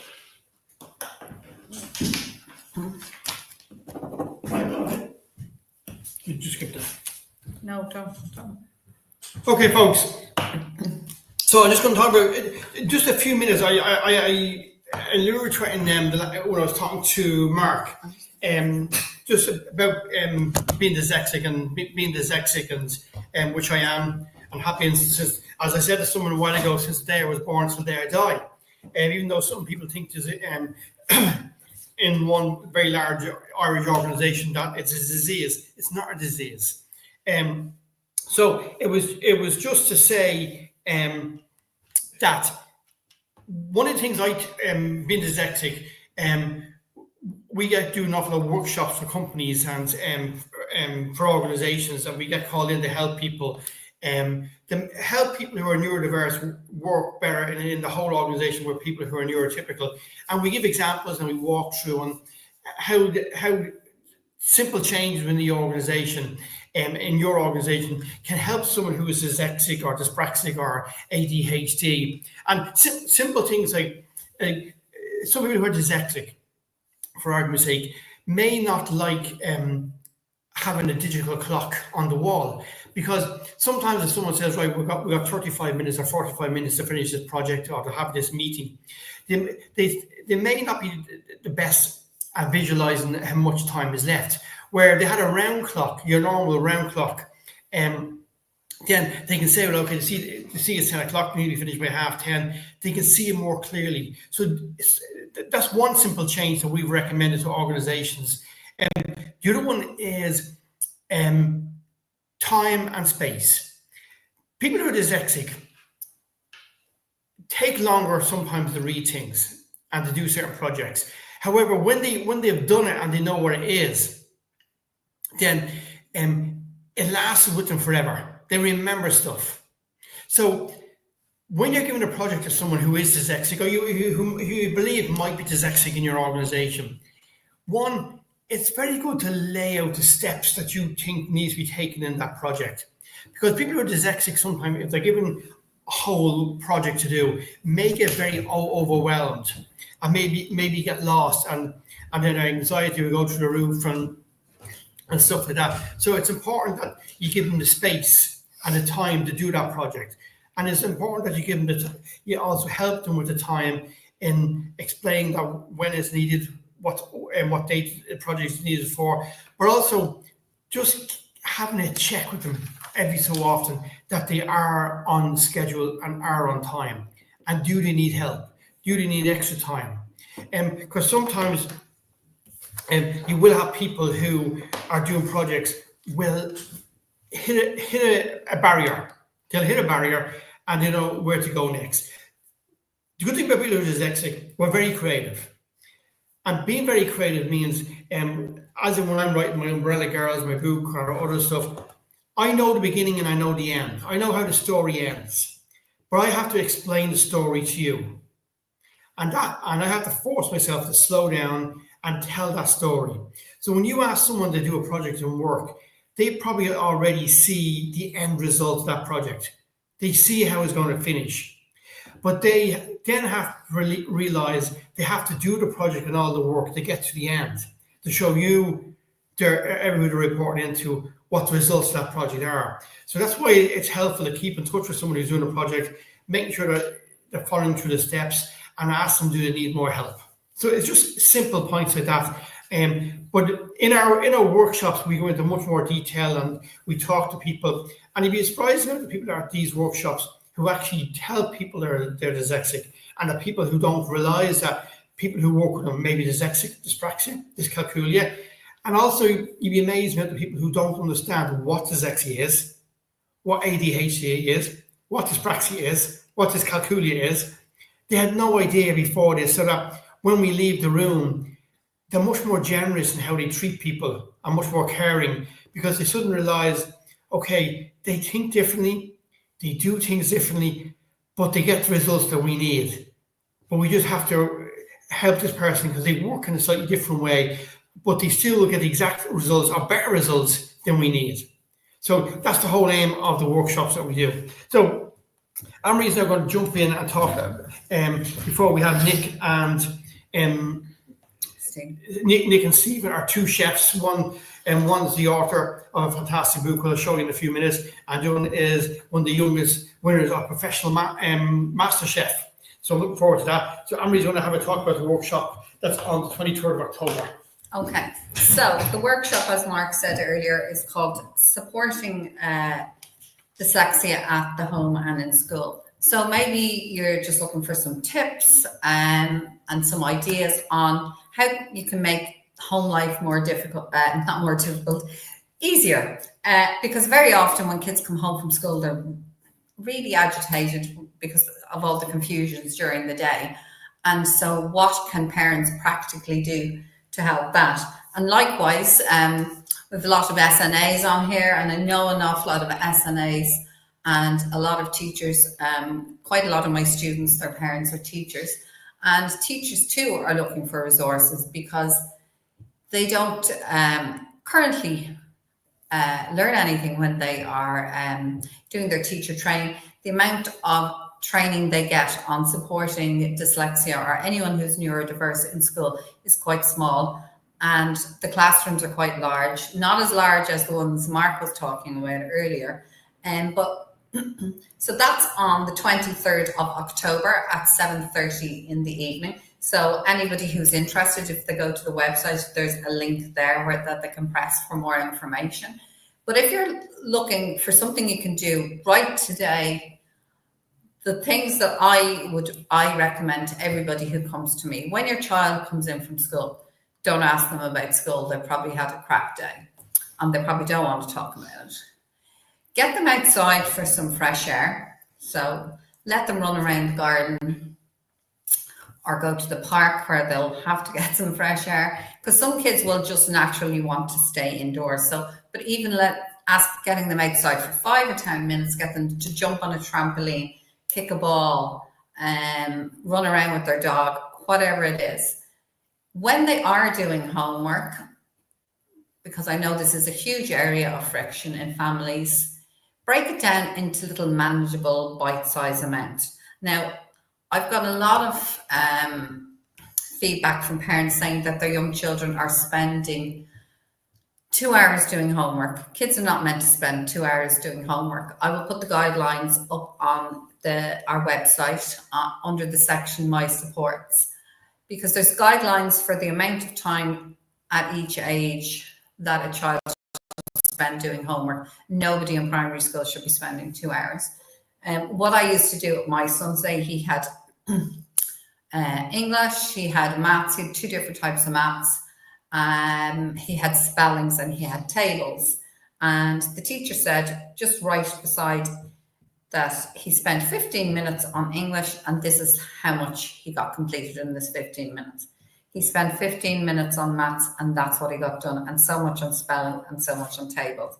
Now, for me, if you set a timer on your phone, or you can buy ones on the internet that have little red sections on them that break the clock into 15-minute sections, and you say to the child, right, we're going to, ideally after you've given them something to eat and they've had a little bit of a fresh air break, we're going to dedicate this 15 minutes to maths. And after that, we'll have a 5-minute break and we dedicate another 15 minutes to some other subject. Now, if they're under 8, I mean, half an hour is probably the max amount of time that they should be sitting down doing homework. So then, you have to use your own judgment. So if they have 4 things and they're only going to spend half an hour, you don't want them to spend more than 10 minutes on each topic.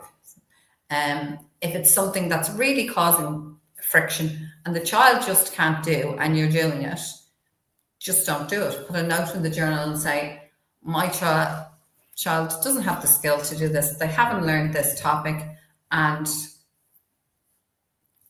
can you please go over this in school? Something to that effect. I know as parents, and I've done it myself, we're very tempted to want the homework to look really neat. I remember before I got it, because I was a financial controller in my previous life, before I did my training, I was very fussy and I'd say that writing's terrible. I'd rub it out and get my son to do it again. Don't do that. Their writing is their writing, and life is stressful enough without us worrying about, making it look perfect. It's not meant to look perfect. the homework is meant to be a reflection of what they've learned in school. So if they haven't learned something, then they can't do it during their homework. Now, when it comes to maths, if you just suspect your child has an issue with maths, or that they may be dyscalculic, you can find some more information in my book, A Bridge Between Two Me's. Or you can email me on anmariebegs@gmail.com. I'm always happy to chat to people. Or you can come along on the 23rd of October to our workshop. But in the intervening time, you have to remember that if they're dyscalculic, they don't have any working knowledge of numbers. So very often the numbers 1, 2, 3, 4, 5, 6, 7, 8, 9 don't mean anything to them. They don't understand that they are related to specific quantities. So what you can do is you can go out, if they're interested in cars, like Sophie was saying, you can get a bunch of cars. If they're interested in nature, you can get a bunch of acorns. But write number 1 on a page and then put 1 of their cars on it. On another page, write 2, put 2 of their cars, 3, all the way up to 9. Then they have a visual representation of what these numbers actually mean, because they're visual learners. So when you're working with them, they need to have some visual connection to understand the number that you're working with. Similarly, if they're trying to do something simply like add, what does add mean? It means to join one thing to another so there's more. So if they're trying to do something very simple, let's say add 2 plus 3, put down something visual under the 2 plus something visual under the 3. They also probably have no idea what the word equals means. And I was very good at maths in school, but I never thought about what the equal sign means. It means there has to be the same amount on one side of the sign as the other. Most kids don't realize that. They think it just means that's the answer. So being conscious that if your child is dyscalculic, they probably won't understand what the multiplication sign means, the division sign means, the addition sign means, the subtraction sign means. And if they don't understand any of that, they're not going to be able to do higher maths like algebra, sets, any of the stuff that's involved in secondary school maths. So that's why it's so important to get a good basic knowledge of maths in primary school. And there are things that you can do to help your child. And obviously I don't have enough time today to go into what all of those things are, but we will be providing more information at the workshop. And we'll be talking about how, when your child is stressed, how can you de-escalate that? What tools can you give them so that they can relax? The other thing to remember, that maths, you have to understand a lot of concepts in maths. So you have to understand the concept of change. So when I add 2 to 3, something changes. What made the change happen? So we call that consequence.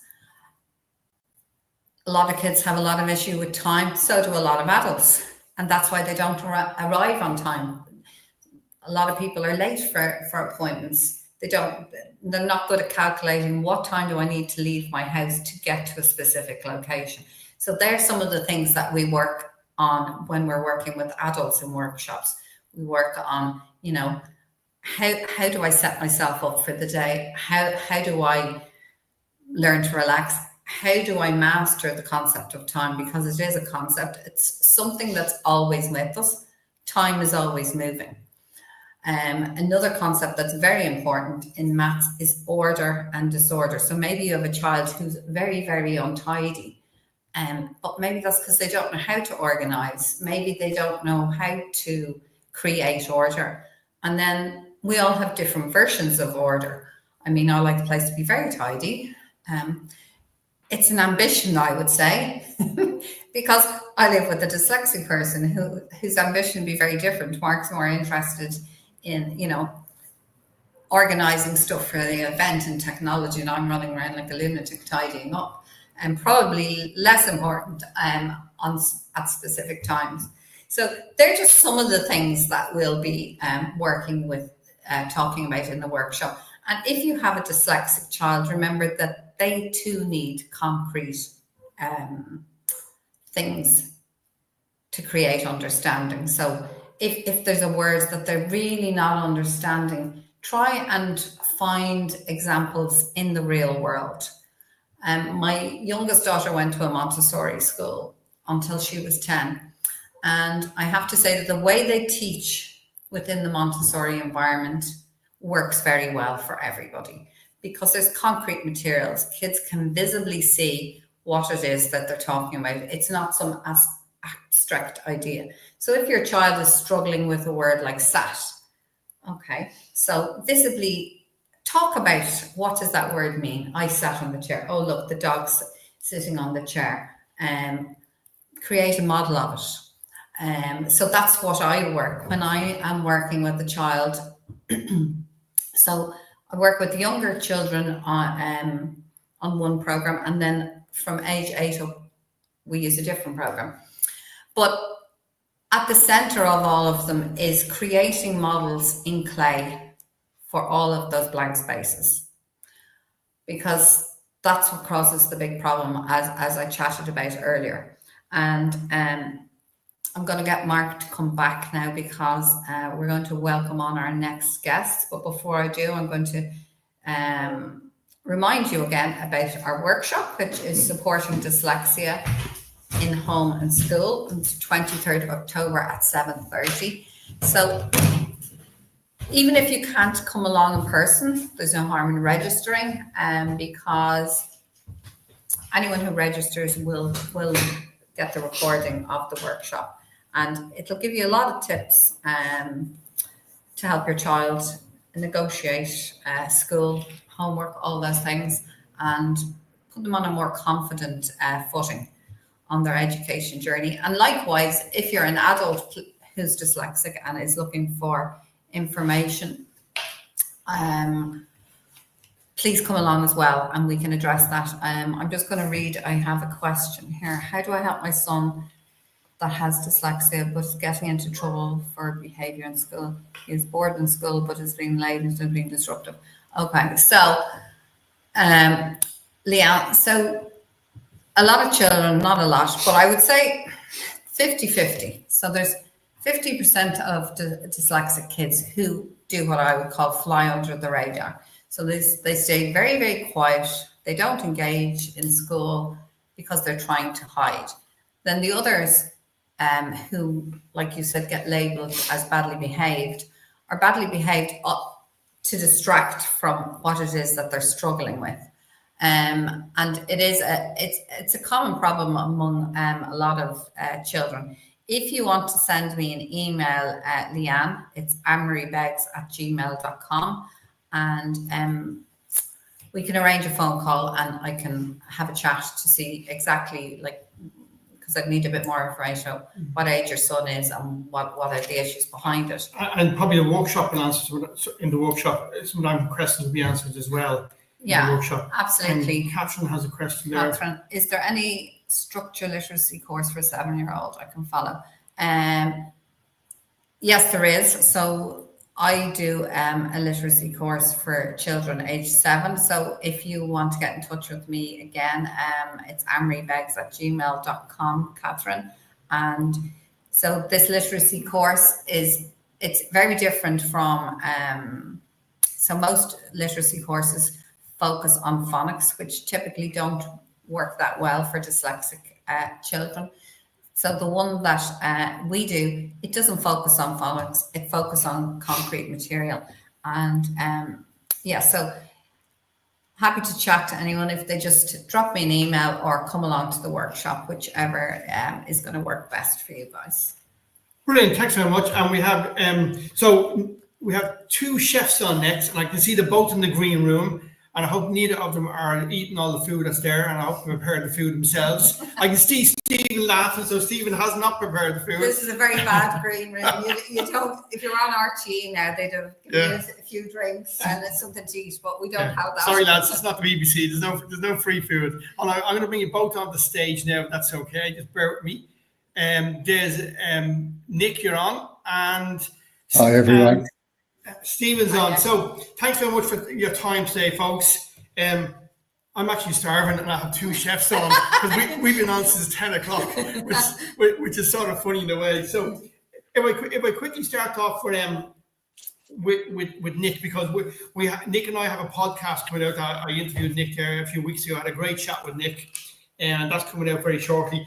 But one of the things about Nick's is dyslexic, and Nick, like myself, had a terrible time in school, but he's written a fantastic book, Deliciously Dyslexic. Mark finds it struggle to say that. Sorry, Nick. It's That's okay.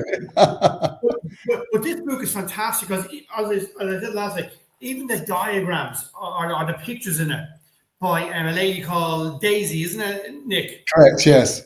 Daisy, who I'll be talking to in a couple of weeks. The photographs and the recipes. So, what was the inspiration, first of all, behind that book, Nick? Well, I have a lot of trouble reading myself, and I went to Chef College, and while I was there, I used a lot of the skills that I'd learned during my commercial career to think about rewriting all the recipes so that I could then study equally along with the other students. It helped me a great deal. I had to rewrite everything so that I could do it in a practical way while I was doing the recipes and cooking. A lot of them used little iPads, which I just couldn't use at all. And so I then thought, right, okay, let's try and do a recipe book, my first cookbook, but with those sort of techniques, justifying text to the left-hand side and enlarging the text, putting in lots and lots of photos, pictures, and bringing in tints that help dyslexics and anyone who has a bit of trouble reading, takes away the glare from the page. And the larger the text, the easier it is to read. So we do a very friendly font, which is the text in there.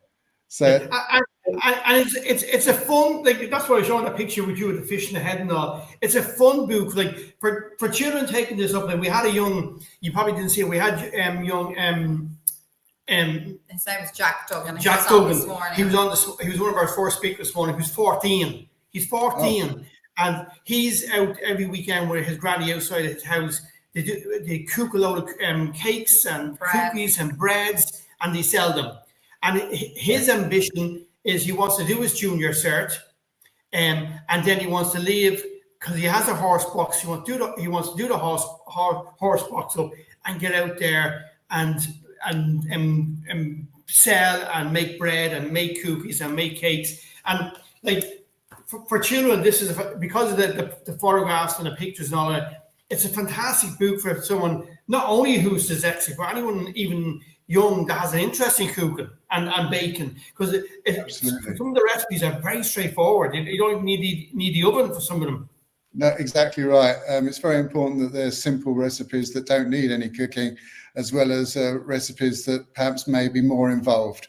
But there's lots of different stages, and even with the most complex recipe, you've already made parts of those recipes earlier on in the book. So it leads on into a more challenging recipes, but I don't think anything's too challenging. And there's lots of different ways I've put in there. Should things go wrong, or should you not be able to? Should it not come out right?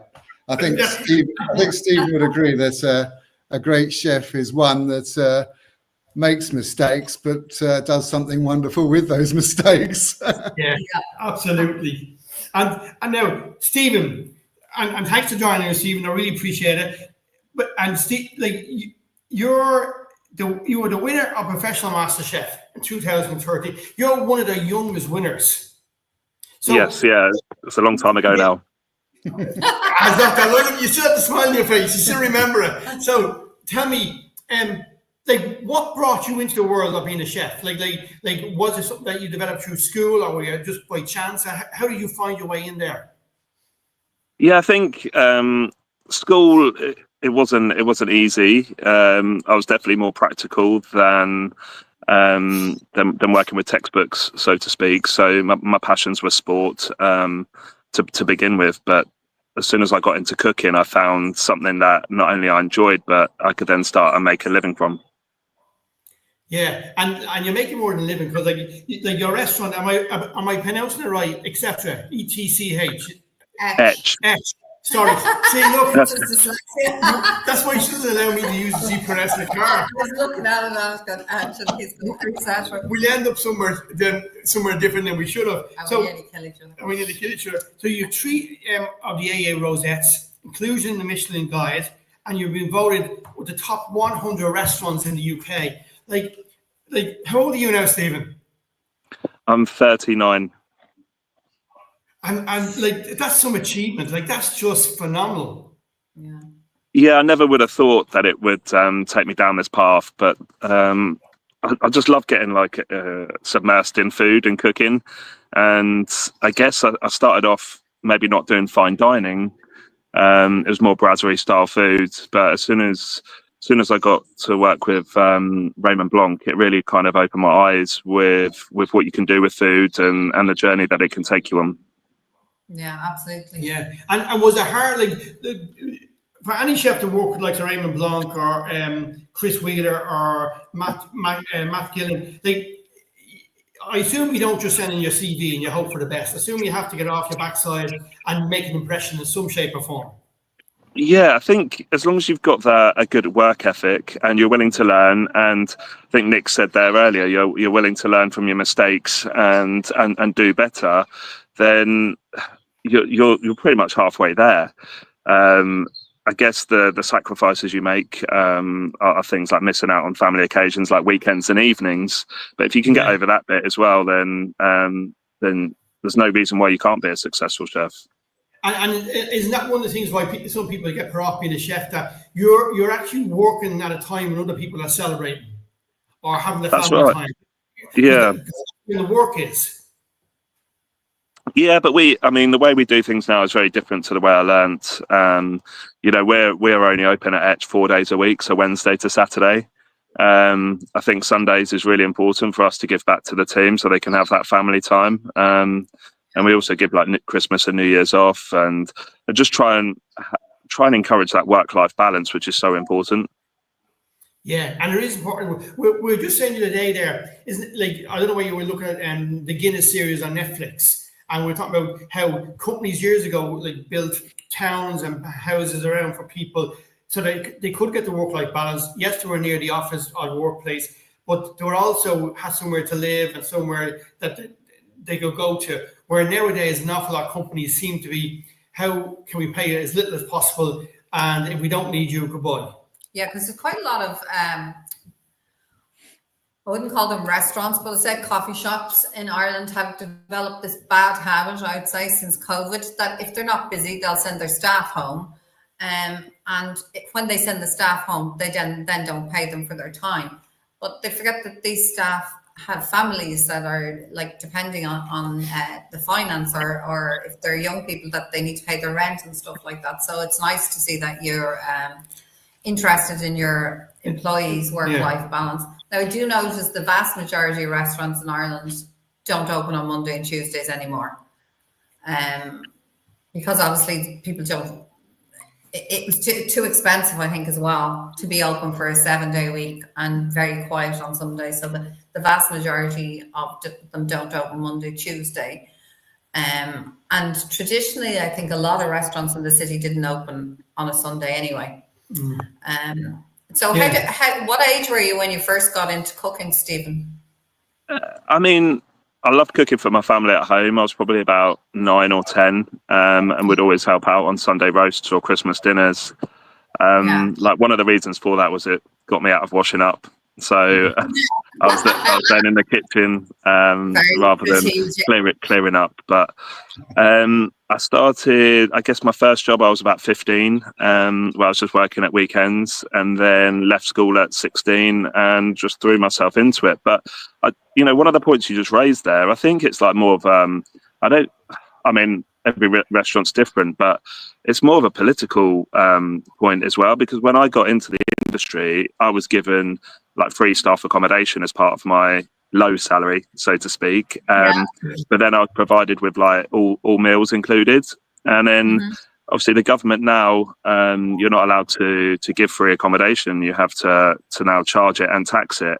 And I think that was the beginning of the end, really, for hospitality on how it was seen back then. Because it was a massive incentive to not have to worry about your bills and your food. If you think about that now, if your rent or mortgage is covered and your food costs, that's a huge incentive to want to work in hospitality. And then it would give the restaurants then power to open up more days and probably lower their prices as well. Yeah, absolutely. Yeah, no, it's changed from being in favour of the employee to now not being in favour of the employee. And you are right. Yeah. And because of the unsocial hours, you know yourself how hard, and Nick knows himself how hard it is to get people into that industry. And because it's unsocial hours. And then on top of that, then penalising them by, because basically it's like doing an apprenticeship. But so you're getting an apprenticeship wage and then trying to like pay a rent and live. It's very difficult. So for Dyslexic Week now, yourself and Nick have got together, and it was Marie Canning told me about this. I think Marie is probably waiting. She's not in the green room yet, so she's not at the drinks cabinet.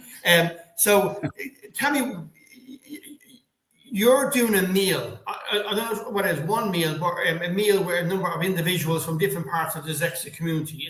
Am I right in saying that? You are absolutely right. So yes, it's actually 3 courses from Stephen and the lovely sort of fine dining courses from Etch, and 3 of my more rustic, humorous dishes, I suppose you could call them. And actually Marie is now in the green room drinking away. So the dining experience, is it all one dining experience, or is it over 1 or 2 nights? How is it done? We're doing one lunch, and it's one experience for 8 VIP dyslexic experts, and they're coming from all over the country. Right, fantastic. Okay, so what type of industry, what type of organisations are they coming from the dyslexic industry? Good point.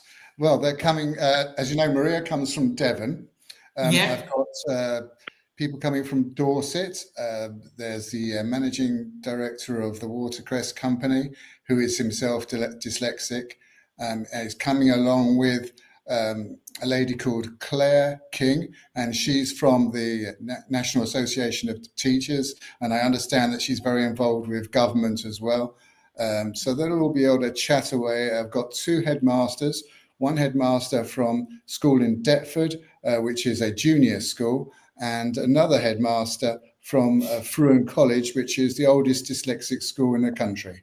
They're all very much looking forward to it, but there's going to be a lot of discussion about how to make dyslexia get more awareness. And they're really looking forward to trying Stephen's food, seeing Etch, and some of my food, I hope. Brilliant. And Stephen, what made you get into doing this with Nick? So I've known Nick quite a while now. We've done a dinner together in the past, and Nick has actually done a stage with us at the restaurant. So we've always been in touch, and I completely agree with what Nick's trying to do here, which is just trying to raise the awareness of dyslexia, and to support in whatever way I can. I think we like to put children and adults into boxes in this country, and you have to conform to this, which is fine. But I think we also need to look at the bigger picture in terms of education and how we can get people into the right jobs, give them the confidence to want to apply into different jobs. I mean, there's such a variety, but at school you don't really realise how big the working world is and what you could be good at. It's very academic led. It is, yeah, extremely, yeah. Which, as we know, for at least 10 to 15% of the school-going population, being academic, it's not what they're all about. It's nothing what they're all about. But I think even for the other 80% of kids in the class, a lot of them would be more interested in doing something different too, if they knew what the possibilities were. I remember when I was in school, like, there was about 6 or 7 options that were presented, and like that was it. And like Stephen said, there's hundreds of different jobs that people can do. Some of them creative, some of them not. And I think as well, people think that if you're dyslexic, you can only do creative jobs. I mean, my sister went back to college recently. I won't divulge her age or she'll kill me. But she went to art college and she was dyslexic. I mean, they didn't know then that she was dyslexic. They just thought, she's great at art. She was okay at other things. But she felt she was like guided towards art, but everything else was excluded, that she wouldn't be able. And she went back to college and trained as a nurse, and she works full time now as a nurse. And she absolutely loves it. I've never seen her happier. And yes, she did love art, but it didn't give her the same feeling that nursing does. And people wouldn't typically think, well, oh yeah, she's dyslexic, well, she'd make a good nurse. They do tend to push people towards the trades and the arts and stuff like that. And even I always remember my head brother coming in when I was in school, because I was in the worst class, telling us not to worry. Do not worry, because the class above you and 2 classes above you will all be the doctors and the lawyers and the solicitors and all that type of stuff. But yous will be the tradesmen. So you'll be able to make a living. Don't worry about it. They hadn't met Mark because he can't do anything. Yeah, but it's gas. I can't put a nail in the wall. We have the wall coming down. Find the nail. But I heard another head teacher talking once, and he phrased it so well. He said to the people who are dyslexic, don't be worrying, because reality in life is you're going to be employing all the ones in the top class. You're going to be employing the solicitor. You're going to be employing the accountant. And I have employed some of the people from my school to work for me as accountants and solicitors. And it's showing people there is different jobs that people can do. And it makes a difference whether you get A levels or A's in your exams or C's. You get any level, you can be anything you want. Yeah, I suppose opening up the opportunities. And so on the meal that you're having, is that going to be recorded so we can hear the discussion? What's happening on the night? It's lunch. Oh, lunch. Sorry, the lunch. There's a photographer coming down, and a number of the people from the media have been invited as well. So yes, there should be something that we can actually post up and show everyone from there. Of course, quite a lot of things. I imagine photos, videos, and a little piece that I'll write up something as well.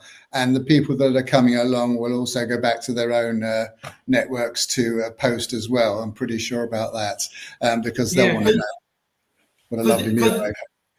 The whole discussion will be very interesting when you have head teachers and people from dyslexia organizations, and because you're going to get views from a few different angles. Absolutely. It will be very nice to sort of capture everybody's discussion, whether or not they let me put a GoPro up or something like that to record everything. I don't know if I want to hear them comment on my food. I mean, Stephen might want to hear them comment on his. Well, you and Stephen will want an image of your food, at least on the camera. Yeah, so the comments are the other thing that you may or may not want. So how many courses is there in total for the lunch? It's going to be 6. Six. So it's 3 from Stephen and 3 from me. So they're all going to be stuffed. I should think so, yeah. I have trouble with my portioning, and Stephen gets his just right. So I'd say so. Yeah. You can tell by your group that your portions are a good portion. Yeah, and Stephen's is more finessed and fine dining. Yeah, so it's going to be a fantastic mix, and is that happening this week? Yes, on Wednesday, which apparently is World Dyslexic Day. Very good. All right, very good. Okay, and one of the ones that you're going to have there is Maria. So Maria, I'm going to add you to the stage because it was there. You go. Hey, Maria, how are you? So it was Maria that Tommy introduced me about to Nick, and from Nick to Stephen. So that was the full circle. So Maria's from the the Police Dyslexic National Association. Have I got that right? I didn't write down the initials, Maria. And you're going. I can't hear you. You haven't got sound on, Maria. No sound. 1 minute, she said.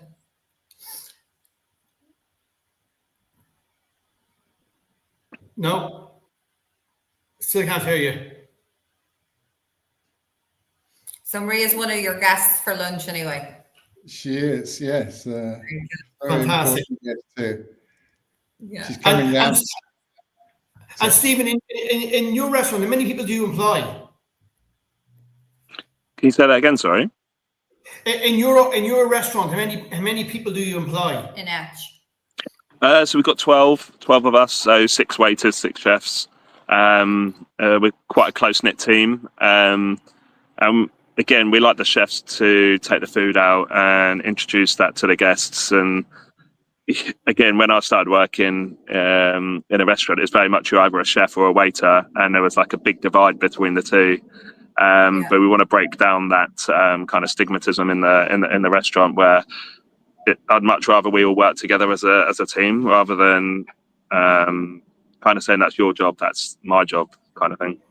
Yeah. Because I remember when I used to work in the car ferries. Yeah, and I used to work as a waiter. Nothing on the style of your place, but the chefs would never. If there's something wrong with the dish, the chef throw it at you. Well, they would first of all throw it if you brought it back, but they would never ever go out to the restaurant to apologise or explain something to someone. Not a chance. Like you're more likely to get hit by a chef's knife as you went by than them actually going out to apologise to someone. But I think that's so important, like to not just, like I said, break it down between the chefs and the waiters, but the chefs and the guests as well. You know, like the way we kind of set up the restaurant is as if you're coming into my home, and you know, we want to give you the best experience possible and kind of take away that divide, which can feel quite tense sometimes. You know, people shouldn't be scared to say whether they liked a dish or didn't like a dish, and there should be should be able to have a conversation with the chefs about that, I think.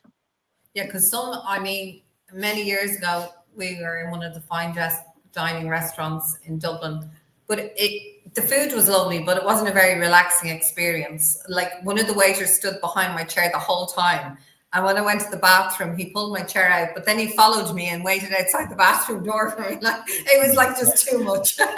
Yeah, I'm not keen on that style of. I mean, that is very fine dining and heavily serviced, but you know, for us, we just want to make the guests feel relaxed. We don't have tablecloths. You know, we play like nice music and just have fun, really. Brilliant. Sounds lovely. We'll have to come over and eat there, Stephen. I think it filters down from the way Stephen has planned, or the way as you said, the waiters and the chefs are basically treated as equal. And I very much felt that when I went there for 5 days. And that's really important, because in the old days, people would have designated jobs. You're going to wash up, you're going to take out the rubbish, you're going to be doing certain jobs. But when I went there, everybody shared everything. And for me, that's just the best way to operate a restaurant, when you want to respect each other and learn from each other and do all the things together. It's a really important thing. So I absolutely loved being there during that time, and I like that philosophy. I agree with you, Nick. And I don't think it's not even just in restaurants. My daughter, I won't say where she was working, but in an organisation in London, and she's very chatty, and it was a customer focused place, but the manager above her told her, don't chat so much to the customers. I mean, people buy because you chat to them. And they said, you're talking too much. You're to stand in this square and you're not allowed to move from that square. Like, how can you sell if you just stand in a square? It didn't make any sense. And they're just like throwing their power around, I suppose I call it. But yeah, you need to have an organization where everybody feels valued and everybody is engaged. Yeah, so, absolutely. Maria, do you have sound now? Maria? No. I've not heard any sound off Maria. So do you know what to do, Maria? And I'm just checking here. Your mic is not muted our end. If you log off and then re-log back on again, that's the only. That's the best IT support I can give you. You haven't, Maria. You haven't got headphones or anything connected, or like a Bluetooth device. That's the only thing I can think of as well. Sometimes it messes up. Yeah, it does sometimes. Yeah, that's why I don't bother using them. Too complicated for me. Okay, I'll wait for you to come back, Maria. Don't worry. So, so this is happening Wednesday. So, do feedback to us and let us know how it goes on Wednesday, how the whole thing goes on Wednesday, because I'll be very interested to see what the head teachers and the other people from different organisations, because we hear an awful lot about families who have issues or fights with the teacher or the head teacher who have different views and how their child should be educated and what the system should and should not do. So it'll be very interesting when they're all sitting down having lunch. And actually, Mark Stoddard, who was on before you guys, he actually went to Frome College, and that's why he says it changed his life. Yeah, he said it's what changed his life and saved his life. Yeah. Because if he had stayed in the school he was in, he doesn't know what he'd be doing now. But that school, completely. He had some great stories about the headmaster, and he used to get the keys of the college. Nobody was in there. He'd let Mark go in and use all the woodworking equipment and everything. So. Yeah, and carry the guns around. Yeah. So. I'm visiting them on Friday afternoon to do a presentation. So, I have been there before, but this time it's the junior school. And you were you talking to 600 children today? Yeah, this morning at 9 o'clock. Left home about 5:30. Oh, wow. Were you feeling energetic then? I can tell you that it was absolutely a wonderful experience, because looking at these children, 5 years old, 6 and 7, and they were so well behaved. But as soon as I put a couple of different slides up from my new books and a slide with a fish on my head, which is actually in Deliciously Dyslexic, they were uncontrollably laughing, and to see that is a wonderful thing. And to have the opportunity to tell each and every child that they could all do something special, because I'm a believer that not everybody can do everything and be good at everything, but there is definitely a really special thing in every single person, for that matter, every child. So it's very important for me to let all of those children know while I'm doing that they're extra special and they can do great things. Yeah, brilliant. And so Maria's back. Have we got sound, Maria? No.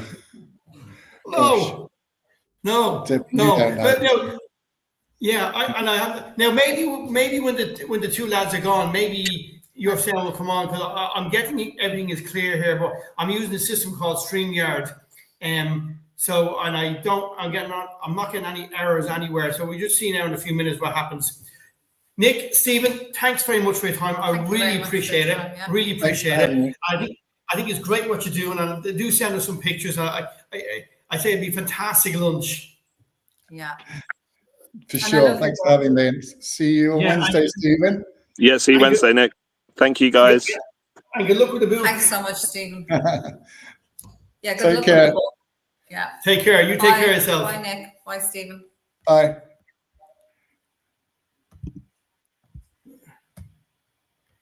Now, can we hear you now, Maria?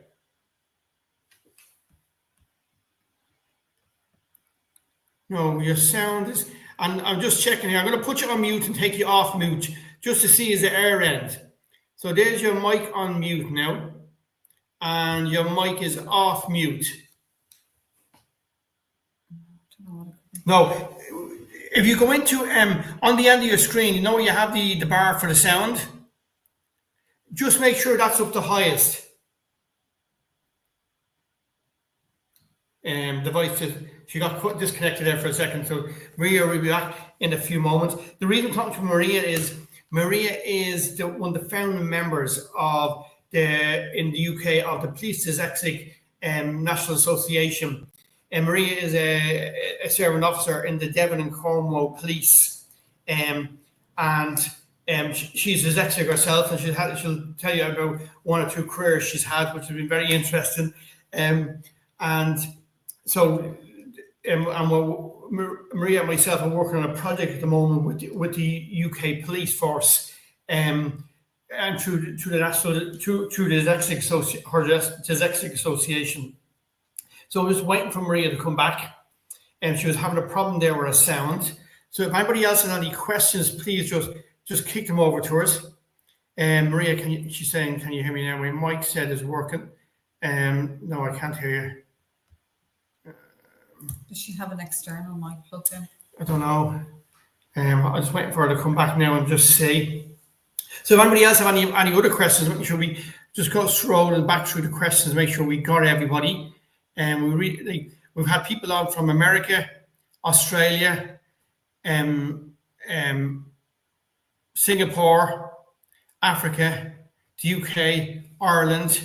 So we've had a whole range of people from all different parts of the world on through, because we're not only live on LinkedIn, we're also on Instagram, 3 different Instagram accounts. We're on YouTube, we're on Facebook Live, TikTok. And we're on TikTok as well for some of it. So that's where we are. So there's an awful lot of stuff, channels that are live. So we don't know exactly who's coming from where, but we do have an awful lot of people on. I'm just trying to see how Maria's doing. Let's see. Maria's coming back on now.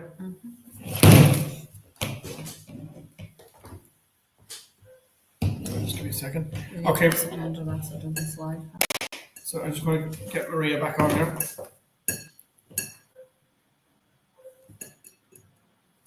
Right. Do we have sound, Maria? No, we don't. So, okay. He's going to try and sort that.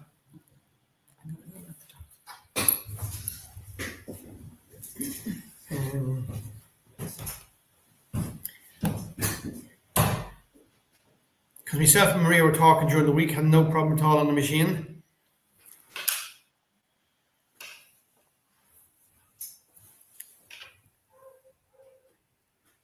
And just check, Maria, where you, I think on your end of this, on the StreamYard, you should see a small symbol beside your name or somewhere with the microphone. Just make sure that's, if you click it and unclick it as well. See, will that do the job?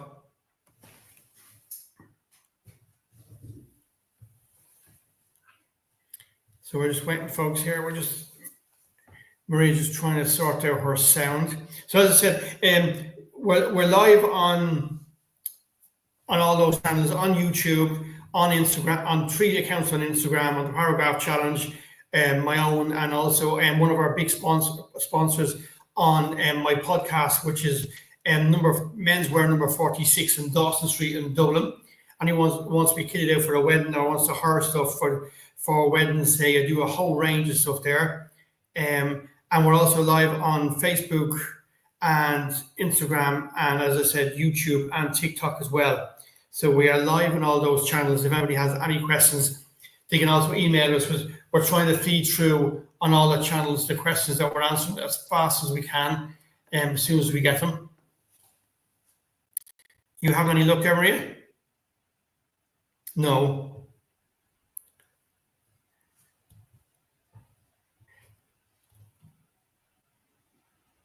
So Maria's still just trying to sort out the sound there.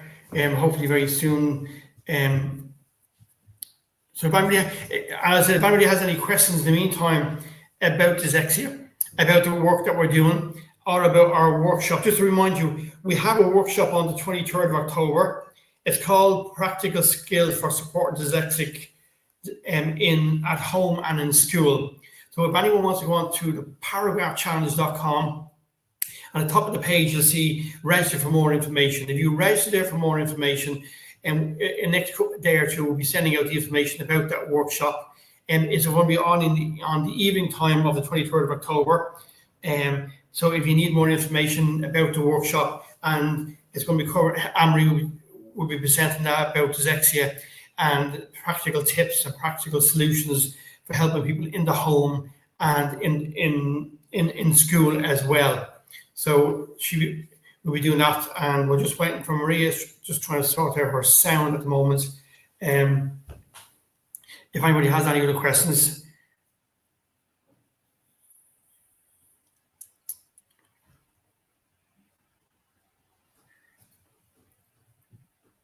And your mic button, Maria, on the bottom right hand side, where's all your icons, is that all shown? Maria's calling me. Sorry, folks. This is Maria. How you doing? Do you want to use your phone?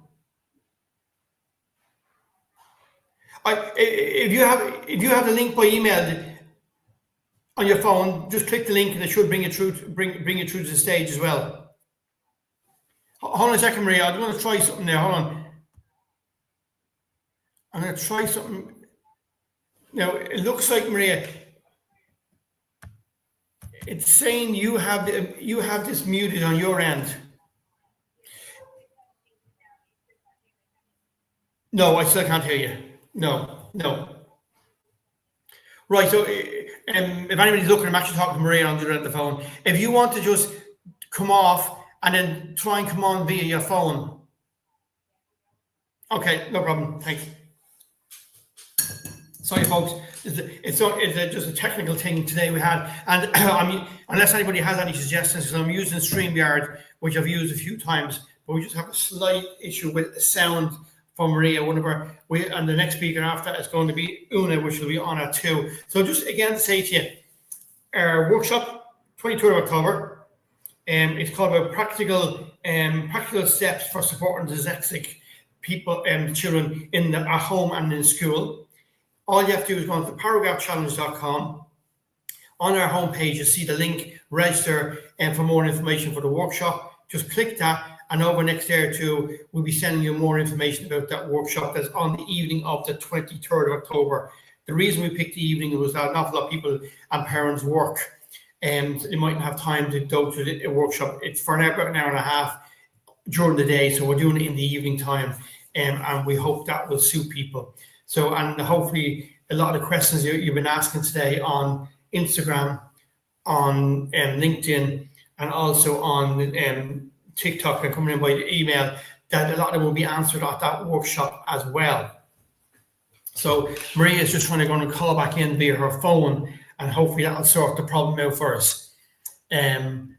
So that's what she's hoping. And we, as I said, we'll do, everyone who's registered for this talk is going to get a copy of the whole day.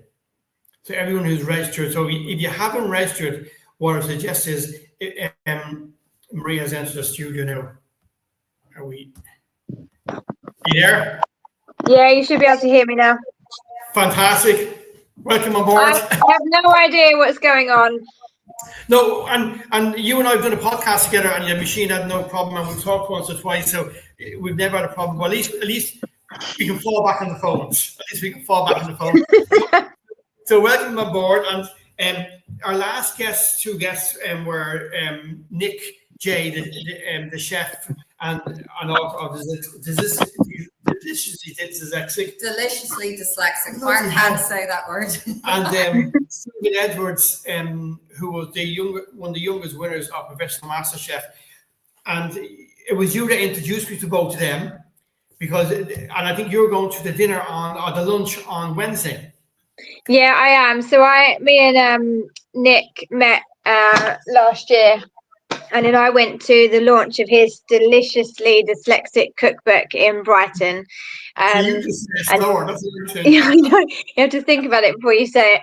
And then, a few weeks ago, we were chatting about sort of different ideas for Dyslexia Awareness Week, and I said, "Oh, wouldn't it be good to get into a kitchen somewhere, and you can teach me one of your dishes, because I've not I've not used the book yet." And it kind of just snowballed from there, really. Next thing I know, he's gone to Stephen Edwards. He's like, right, we've got a kitchen, we've got a famous chef, we're gonna have 6 of you come in, and so yeah.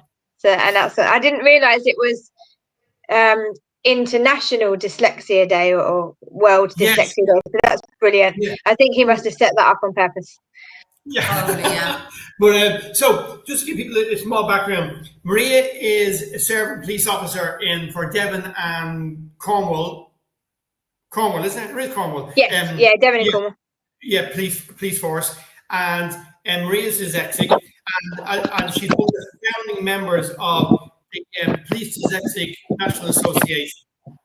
So, and the reason Maria is on today too is one of the things Maria and I are doing is we're interviewing different members of the UK police force, and people of different rank up to assistant chief constable, and including people from the CPS, the Crown Prosecution Service, and about working in these environments who are dyslexic. Because as I said to Maria when I first talked to her, it's a funny place to go to look for work when there's so many procedures in place, there's so much writing and so much reading to become a police officer, or become, as Maria told me, an awful lot of people in the CPS. There's a lot of people in there who are dyslexic, which again, court documentation is all heavy stuff. So just tell us about, first of all, you were a mechanic.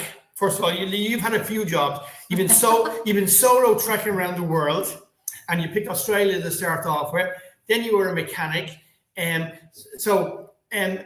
just give us a brief synopsis of that type of before you became a police officer. So I was always very much I don't know if creative is the right word for me really, but just very hands-on. So I did lots of jobs related to hospitality and did all of the usual sort of bar work, worked in nightclubs and things like that. That then sort of filtered into a bit of restaurant work, and then sort of found myself in the kitchens, which is why Wednesday is going to be really good. And so I was a chef for a few years, early on, sort of late teens, early 20s.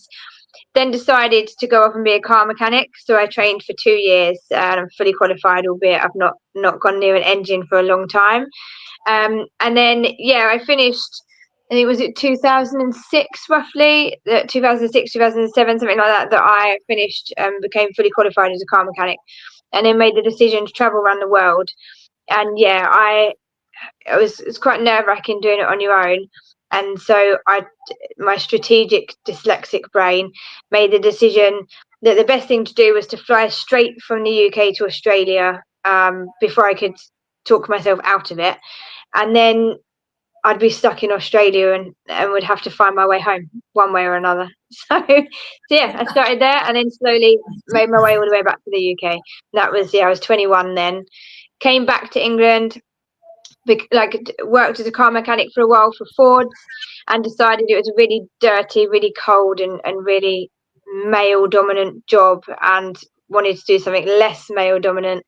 So I joined the police, which was not less male dominant, but it was a little bit of a cleaner job. And I joined when I was 24. Now, it was interesting when you joined at 24, like you'd go through an exam process.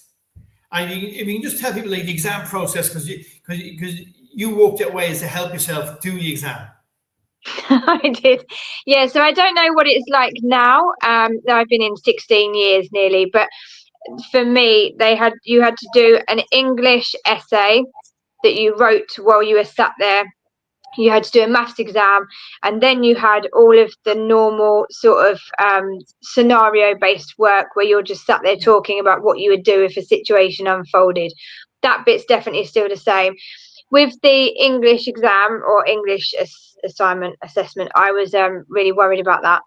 And you were only allowed 4 spelling mistakes throughout the whole document, which I was terrified about. And although I was diagnosed with dyslexia as a child, I didn't have a formal diagnosis or diagnostic report, and I didn't have time or money to pay for one. So I had to go ahead and try this English assignment without any support. And I made the decision to pick my travels because I hadn't been back for long. There's lots of big words, lots of different countries I've attended. And so I practiced writing out that essay several times before going and trying it on the day and sort of practiced and learnt what I was going to write. Me and my family always joke that it was probably full of 3 and 4 letter words, so that I didn't make any mistakes. Yeah. And that in itself would have been a lot of pressure. Like that would put a lot of people off joining the police force. Like just getting through the essay first of all, and like 3 or 4. First of all, the challenge for me would have been being able to read it, and second of all, then the spelling mistakes. But you learned it off by heart, and you were ready just to give this is the story, and hopefully all the letters and all the words were learned off. And it worked. So you got through that, and then you got through the normal bit. We're talking about different scenarios and stuff like that. That bit suited you because your experience of working in being a chef and a mechanic and dealing with the public before. So that suited you. Yeah, and working in nightclubs with alcohol and drugs and bits like that, and a bit of violence. You kind of get used to all of that side of it. Yeah, so you're fine there. So when you start to train, like what type of barriers or challenges, I should say, did you find when you start to train? Because at this stage, people still are not looking on dyslexia as something that they can help somebody with. It's still seen as a disability when you were first there. Yeah, so again, obviously from my experience, it's been quite a few years since then, and the police service has got better at recognising neurodiversity and then providing reasonable adjustments a lot quicker. That doesn't happen to everyone. Obviously, people do fall through the cracks, and some people don't realise they're neurodivergent, and sometimes their behaviours aren't picked up early on. So there are, people do have challenges, and we're still trying to get better at those. But generally speaking, Devon and Cornwall is one force that I know of where they will speak to an individual who's due to join the force about disability and neurodiversity before they've even joined. The trainers at the college, they are or should be taught enough about neurodiversity to sort of just spot some of those early signs, and then start to look at speaking with HR and the learning and development to try and get people adjustments if they need them. Again, most forces across the UK now should have a better understanding and should be able to pick those things out. But you kind of need all of the pieces to fit together. So it's better if the individual knows that they're neurodivergent, and if they have some understanding of what they might need, then for the right trainers to pick up on those traits and to have an understanding and a knowledge of that themselves, then to have the HR department aware of it and have the right budget to know that they can put stuff in place quickly, and for the process to be quick. But then you also have the other side that everyone now does a university degree. So you also then do need to get the university on side. And obviously you don't have to have a diagnosis, but having a diagnosis can make things go a bit quicker. So it's like making sure that all of those ducks are in a row for it to happen quite smoothly. But that's why the national networks are there, and there's all these other support streams, so that when you do fall through the cracks, or if it does happen, or if communication between you and HR or a line manager or the university is challenging, then that's where we can step in and just sort of provide that extra level of guidance. And how did you come about setting up the association? So I passed my sergeant's exam back in 2021 and was advised to try and do something a little bit extra, sort of have an extra project which helps with your board prep and things like that. And I didn't want to join sort of an ethics committee or that kind of thing. I wanted to do something I was interested in. So somebody suggested getting involved with neurodiversity and disability in the police world. I then made contact with our neurodiversity support network. So most police forces in the UK have a disability network or a neurodiversity network, or they have both. So I made contact with our neurodiversity network. I became a dyslexic SPOC, specific point of contact, and I became a peer supporter. I then started doing talks a bit like this one.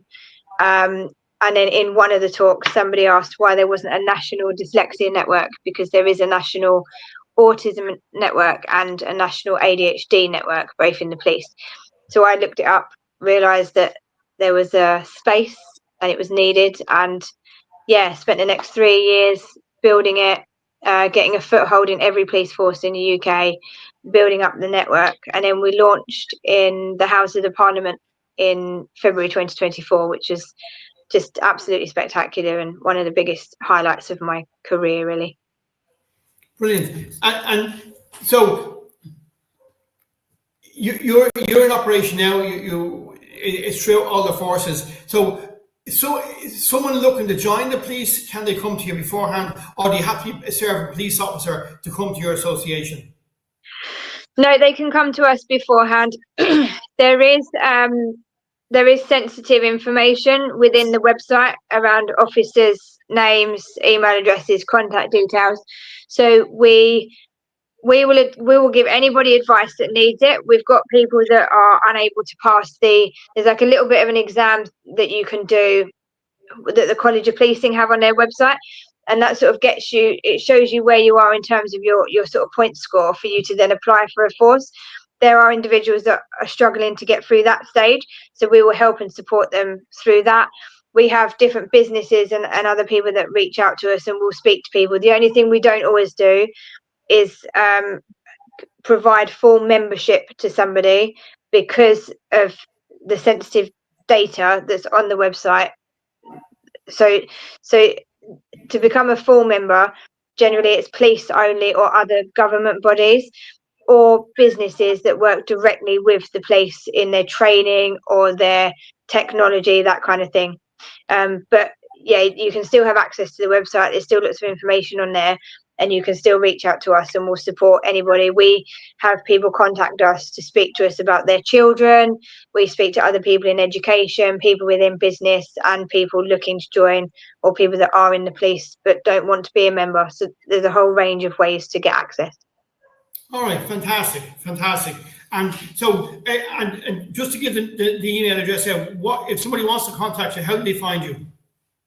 So the email address is, or the website, sorry, is www.pnda.org.uk. And then within that, you've got contact us, become a member, and so on. But to make it even simpler than that, if you literally write the words in Google, and obviously I appreciate there's other countries here, but if you literally write Police Dyslexia UK, it straight away comes up all over Google. Right, brilliant. And are you getting are you getting an awful lot of people looking for help? Like, is the message getting out there? Like, can you see it getting busier and busier, or how is it going? Yeah, so it will continue to get busier. We have people contacting us every week. We have people asking to be members most days. It will still take probably another couple of years for enough people to know that we exist, because unless you're looking for this support and unless you know about it already, you don't always know that it's there. And there's 43 police forces plus Ireland and Scotland. So there's a lot of different companies to speak to, and there's lots of officers and staff within those organisations. So we've still got a long way to go before everybody knows we're out there. But yes, we are getting regular contact. Something else we get as well. So I spoke on a conference last week in America.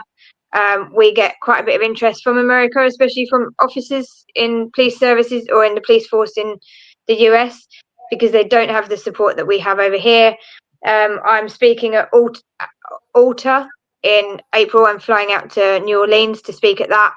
And again, that's all to do with education out in the US. And it's becoming quite apparent that having access to speak to police officers and police that are disabled or neurodivergent, they don't always class themselves as disabled, but to have access to that is quite powerful, and it seems to be quite an interest for people. I would always welcome people from other countries reaching out and finding out what we do. There's lots of work happening in Denmark. The Danish police, they only very recently started to acknowledge dyslexia, and they're one force for the whole country. So they're a long way behind. Japan are only just starting to recognise dyslexia.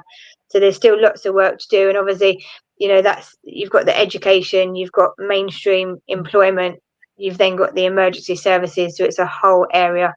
So we welcome any contact and we'll provide any support and advice that we can. Brilliant. And then you and I have done a podcast, which our podcast is going out tomorrow. Tomorrow being the 7th of October, and then we also have and the next one, the next day is from a detective inspector which is going out on Spotify from the UK Police Force, and then we have 1 or 2 more lined up as well with an assistant chief constable and someone from the CPS office.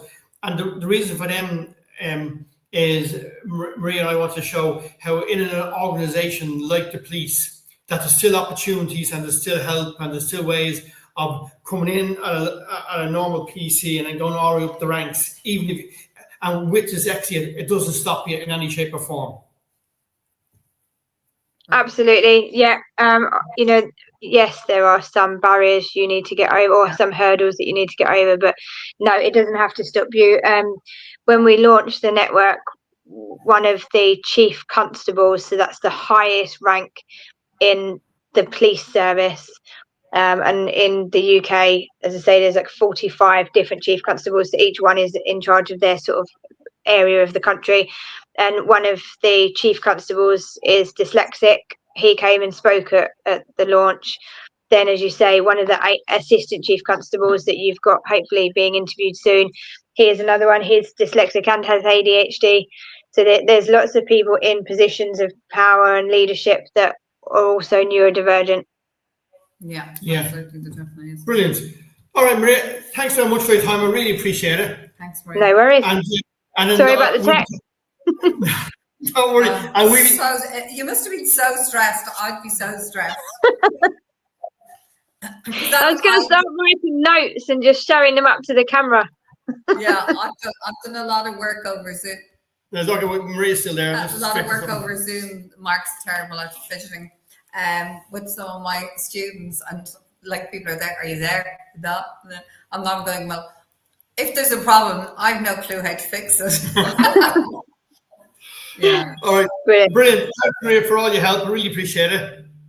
No worries. I'll speak to you soon. Take care of yourself. Bye. Bye. Bye. Let's add this back on here. So, folks, I'll just add something back on here quickly.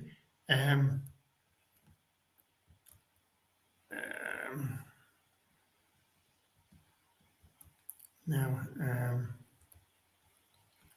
guess this one. No, we're okay there. Okay. I don't know which one there is. My hair is here. No, that's still working away.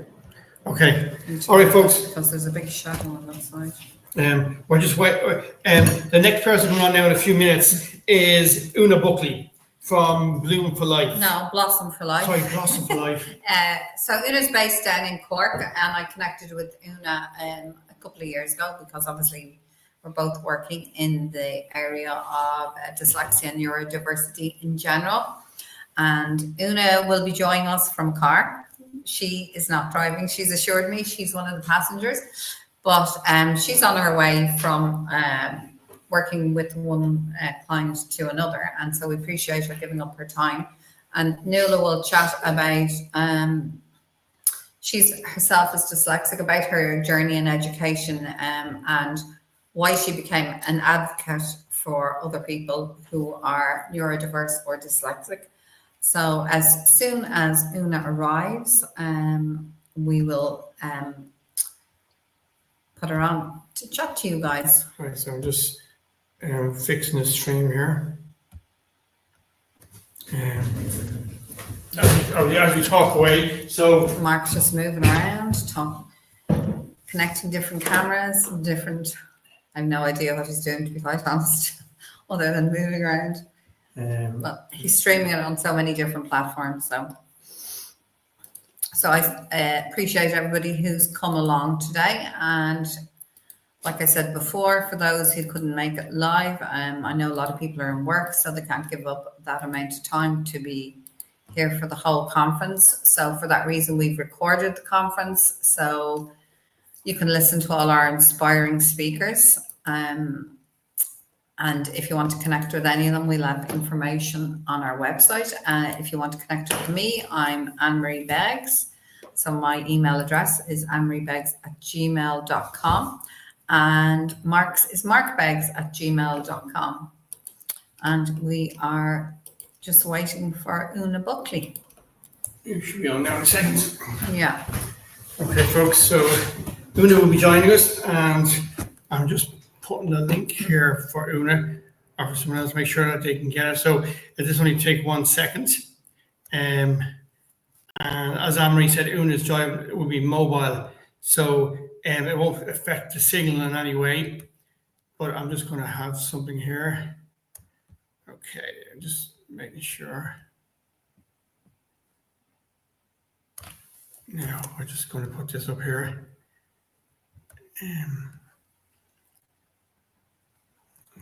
That one's gone there.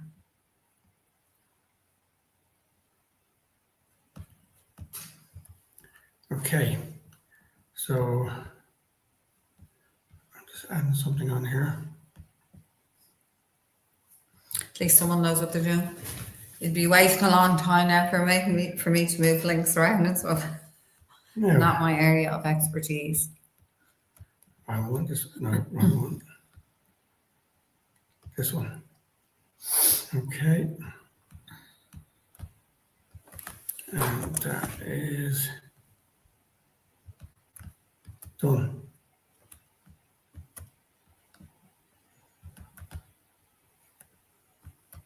Where's it not saying? It's a live anyway. All right. Okay, so we're just waiting for Una to come. There's Una is coming in now. Live from her car. Live from our car. Hold on a second now. I see you there, Una. I'm going to bring you on stage now. So there you go. So are you on a car or on a train?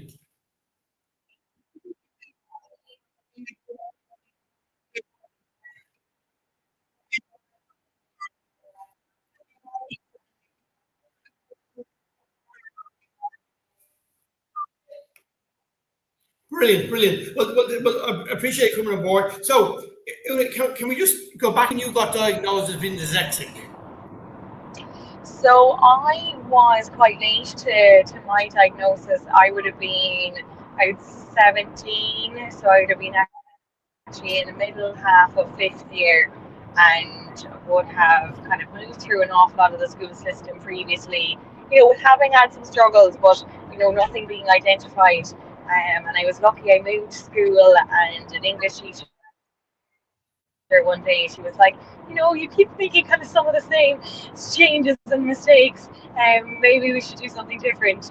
So that's when I was assessed then at that stage. Right. And so you were diagnosed at 17. So what was it like before and after that? What was your school like before? Well, school pre and post was fairly similar, really, in a sense. Pre-assessment, obviously there was no kind of set up in terms of accommodations, but it would have been, fairly normal that I just kind of would have struggled through and moved through school. Post-assessment, thankfully there was a little bit more support for leaving cert exams, but general curriculum was still the same. Would still have to learn the same amount of information, still have to do the same amount of tests, still have to do all the same amount of projects as everybody else. So it was definitely limited changes at the time. Now I suppose this is talking 15, 16, 17 years ago, so there's a bit of a time difference from now system, let's say, till then, but it definitely was a challenge at the time. Right. Okay. And it was a challenge in the case of your mental health. Like was you? Yeah. Well. Go on. Sorry. No, you go on. Continue. Sorry. I think the expectations on then and on now for students, can be a really big challenge. So the kind of never ending expectations to exceed and move through a system that maybe isn't always catered for everybody is definitely takes a toll over time. And my organisation, Blossom for Life, we very much focus on, I suppose, confidence building and well-being for students, and how they can kind of reinforce themselves as they move through the education system. Naturally, unfortunately, there's a wear and tear, what I like to call it, on students that try and get into a system and stay in the system for quite a long period of time that maybe isn't suited to their skill set. So for me, I would have definitely found that a challenge, and still do. I'm still still involved in academia. So it's definitely still an ongoing journey. And for most, I'm sure, tuning in that have kids or, you know, have learning challenges themselves would resonate with the challenges as well. Yeah, absolutely. I mean, I think just the pure, like, it doesn't matter how nice the teachers are or the environment is, the pure volume of work that's involved to try and read, let alone learn, if you're dyslexic or dyspraxic or anyone else that's neurodiverse. Like you said, the system's not set up for them. And to try and learn that volume of knowledge for a specific exam is very, very difficult. I remember when my son was doing his Leaving Cert, I used to read the books and he used to dig the garden. And that seemed to work very well. But I mean, I always advise a lot of my students on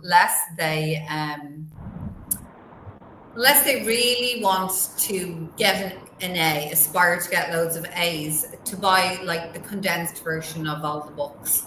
And it has enough information for them to do like reasonably well in the exam and reduces the stress load. When they look at a huge book and then they look at the smaller version, they're going, well, at least I can manage that. Whereas some of the big books are very daunting. Now, and a lot of students that come to me now have a lot of the books are on iPad or tablet, and the kids have mixed opinions on that. Some of them like them, some of them don't. One of my students, I was giving her maths grinds, and I actually hated the maths book on the iPad. I had the real version of the book in front of me because she'd say to me, oh, the answers are there, just flick it this way and flick 10 times that way, flick up. I was going, just too complicated for me. And so when you left school, what did you do, Una? Una's signal is initially, which is a good statement, really, as you say, because I suppose the Leaving Cert really has, an awful lot of implementations and an awful lot of difficulties, really, as well for students of all age ranges.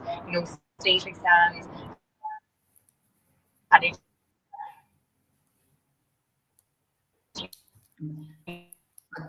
I'm not sure if you're in a tunnel or something, Una. I can't hear you that well. Level, obviously has a different level of pressure in a sense, but obviously as a trial exam process.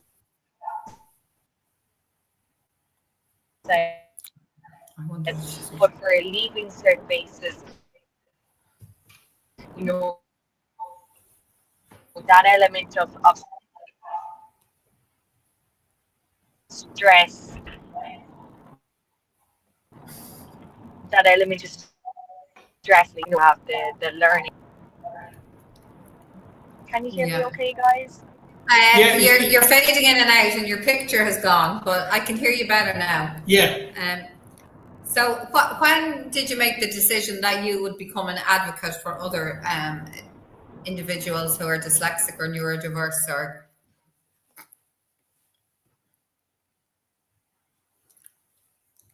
can you hear us, Una? Your sound's gone, Una. Are you back? I think Una's gone there for a second. Hopefully we'll have her back now in a second. I'm just seeing why is Una. The signal might be unstable. She looks like she's on a train. She looks like she's on a train. I'm just gonna just give me a second now.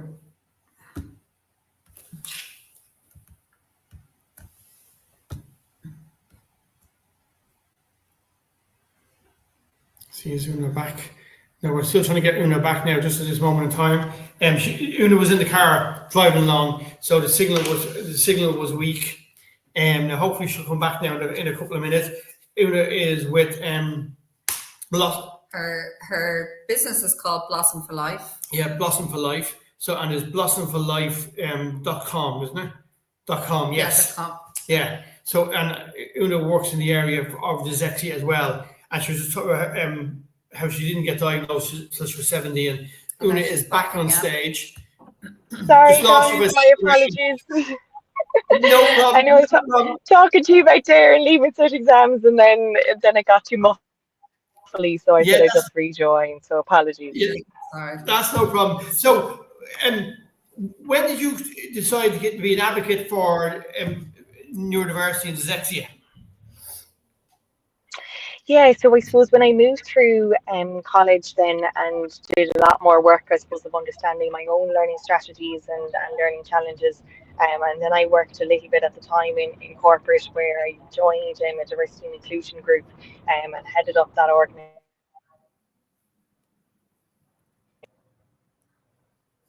She's done a disappearing act again. I suppose how we You keep talking. would have looked at how I then so how we'd have then looked at, I suppose, different learning aspects and different learning challenges for employees, and then also how then it would have worked and supported, their general logistics in terms of neurodiversity.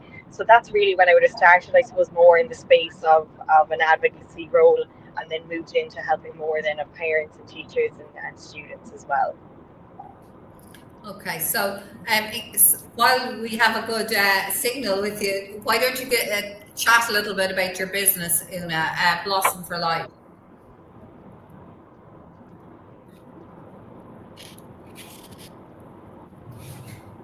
Can you hear me, Una? I can kind of hear you, but it's the questions that get a little muffly. Okay.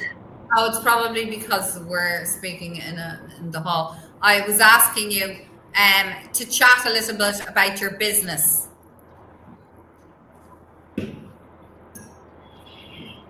Yeah, so I suppose, really looking at, I suppose, if we go back a step or two first and readdress, with the concept of learning differences and how that can impact,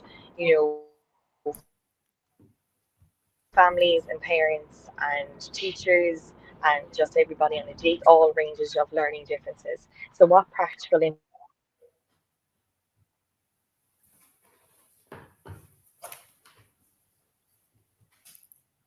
I think Una's gone again. Intervention and support tools can we put in place?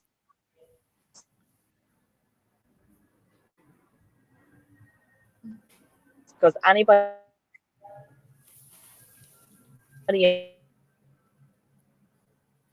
Okay, we're having problems with Una, so what I suggest is... Una, we're still having problems hearing you, so what I suggest is that later on today, when you're in a good spot... Any element of advocacy work needs to then obviously...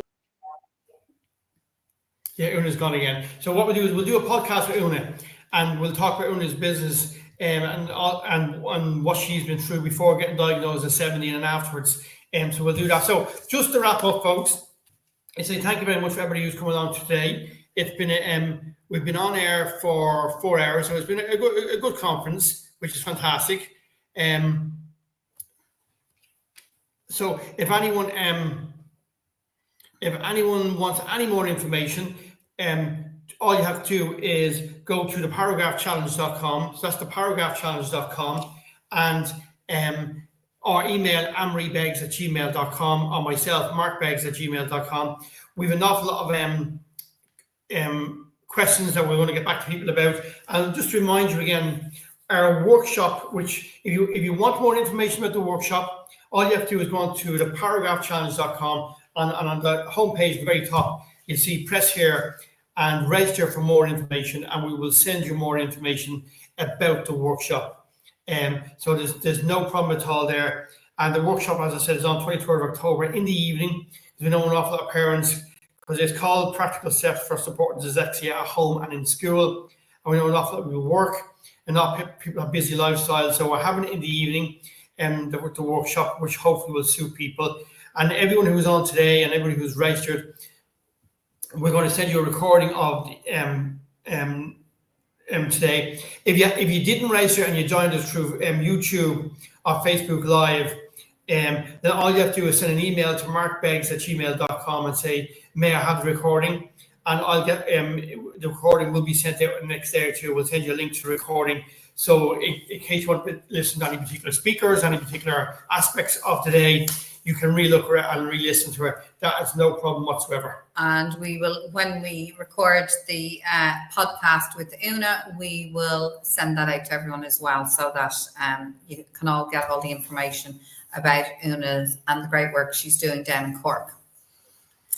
So thanks very much for your attention and for being with us here today. We really appreciate it. In case you can't remember, my name is Anne-Marie Beggs, and our business name is the Paragraph Challenge.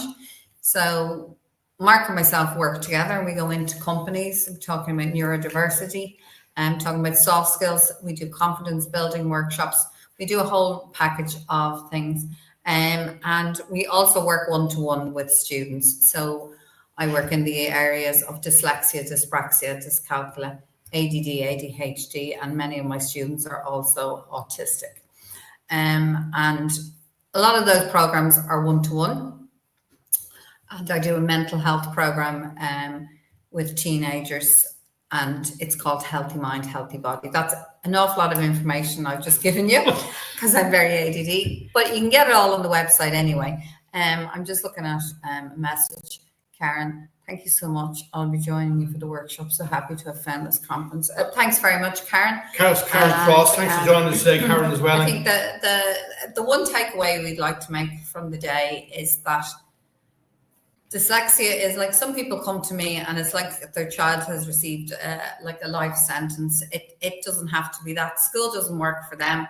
That's not their fault. That's what I always say. They only teach one way of learning, and a lot of neurodiverse people learn best in a more visual way. And we wanted to highlight the success of all the people who joined us today who are dyslexic and are living successful lives because of their dyslexia. Despite all the challenges that the education system threw up against them. So, all right, folks, thanks very much. And thanks for joining us today. Really appreciate it. Take care. Take care. Bye-bye.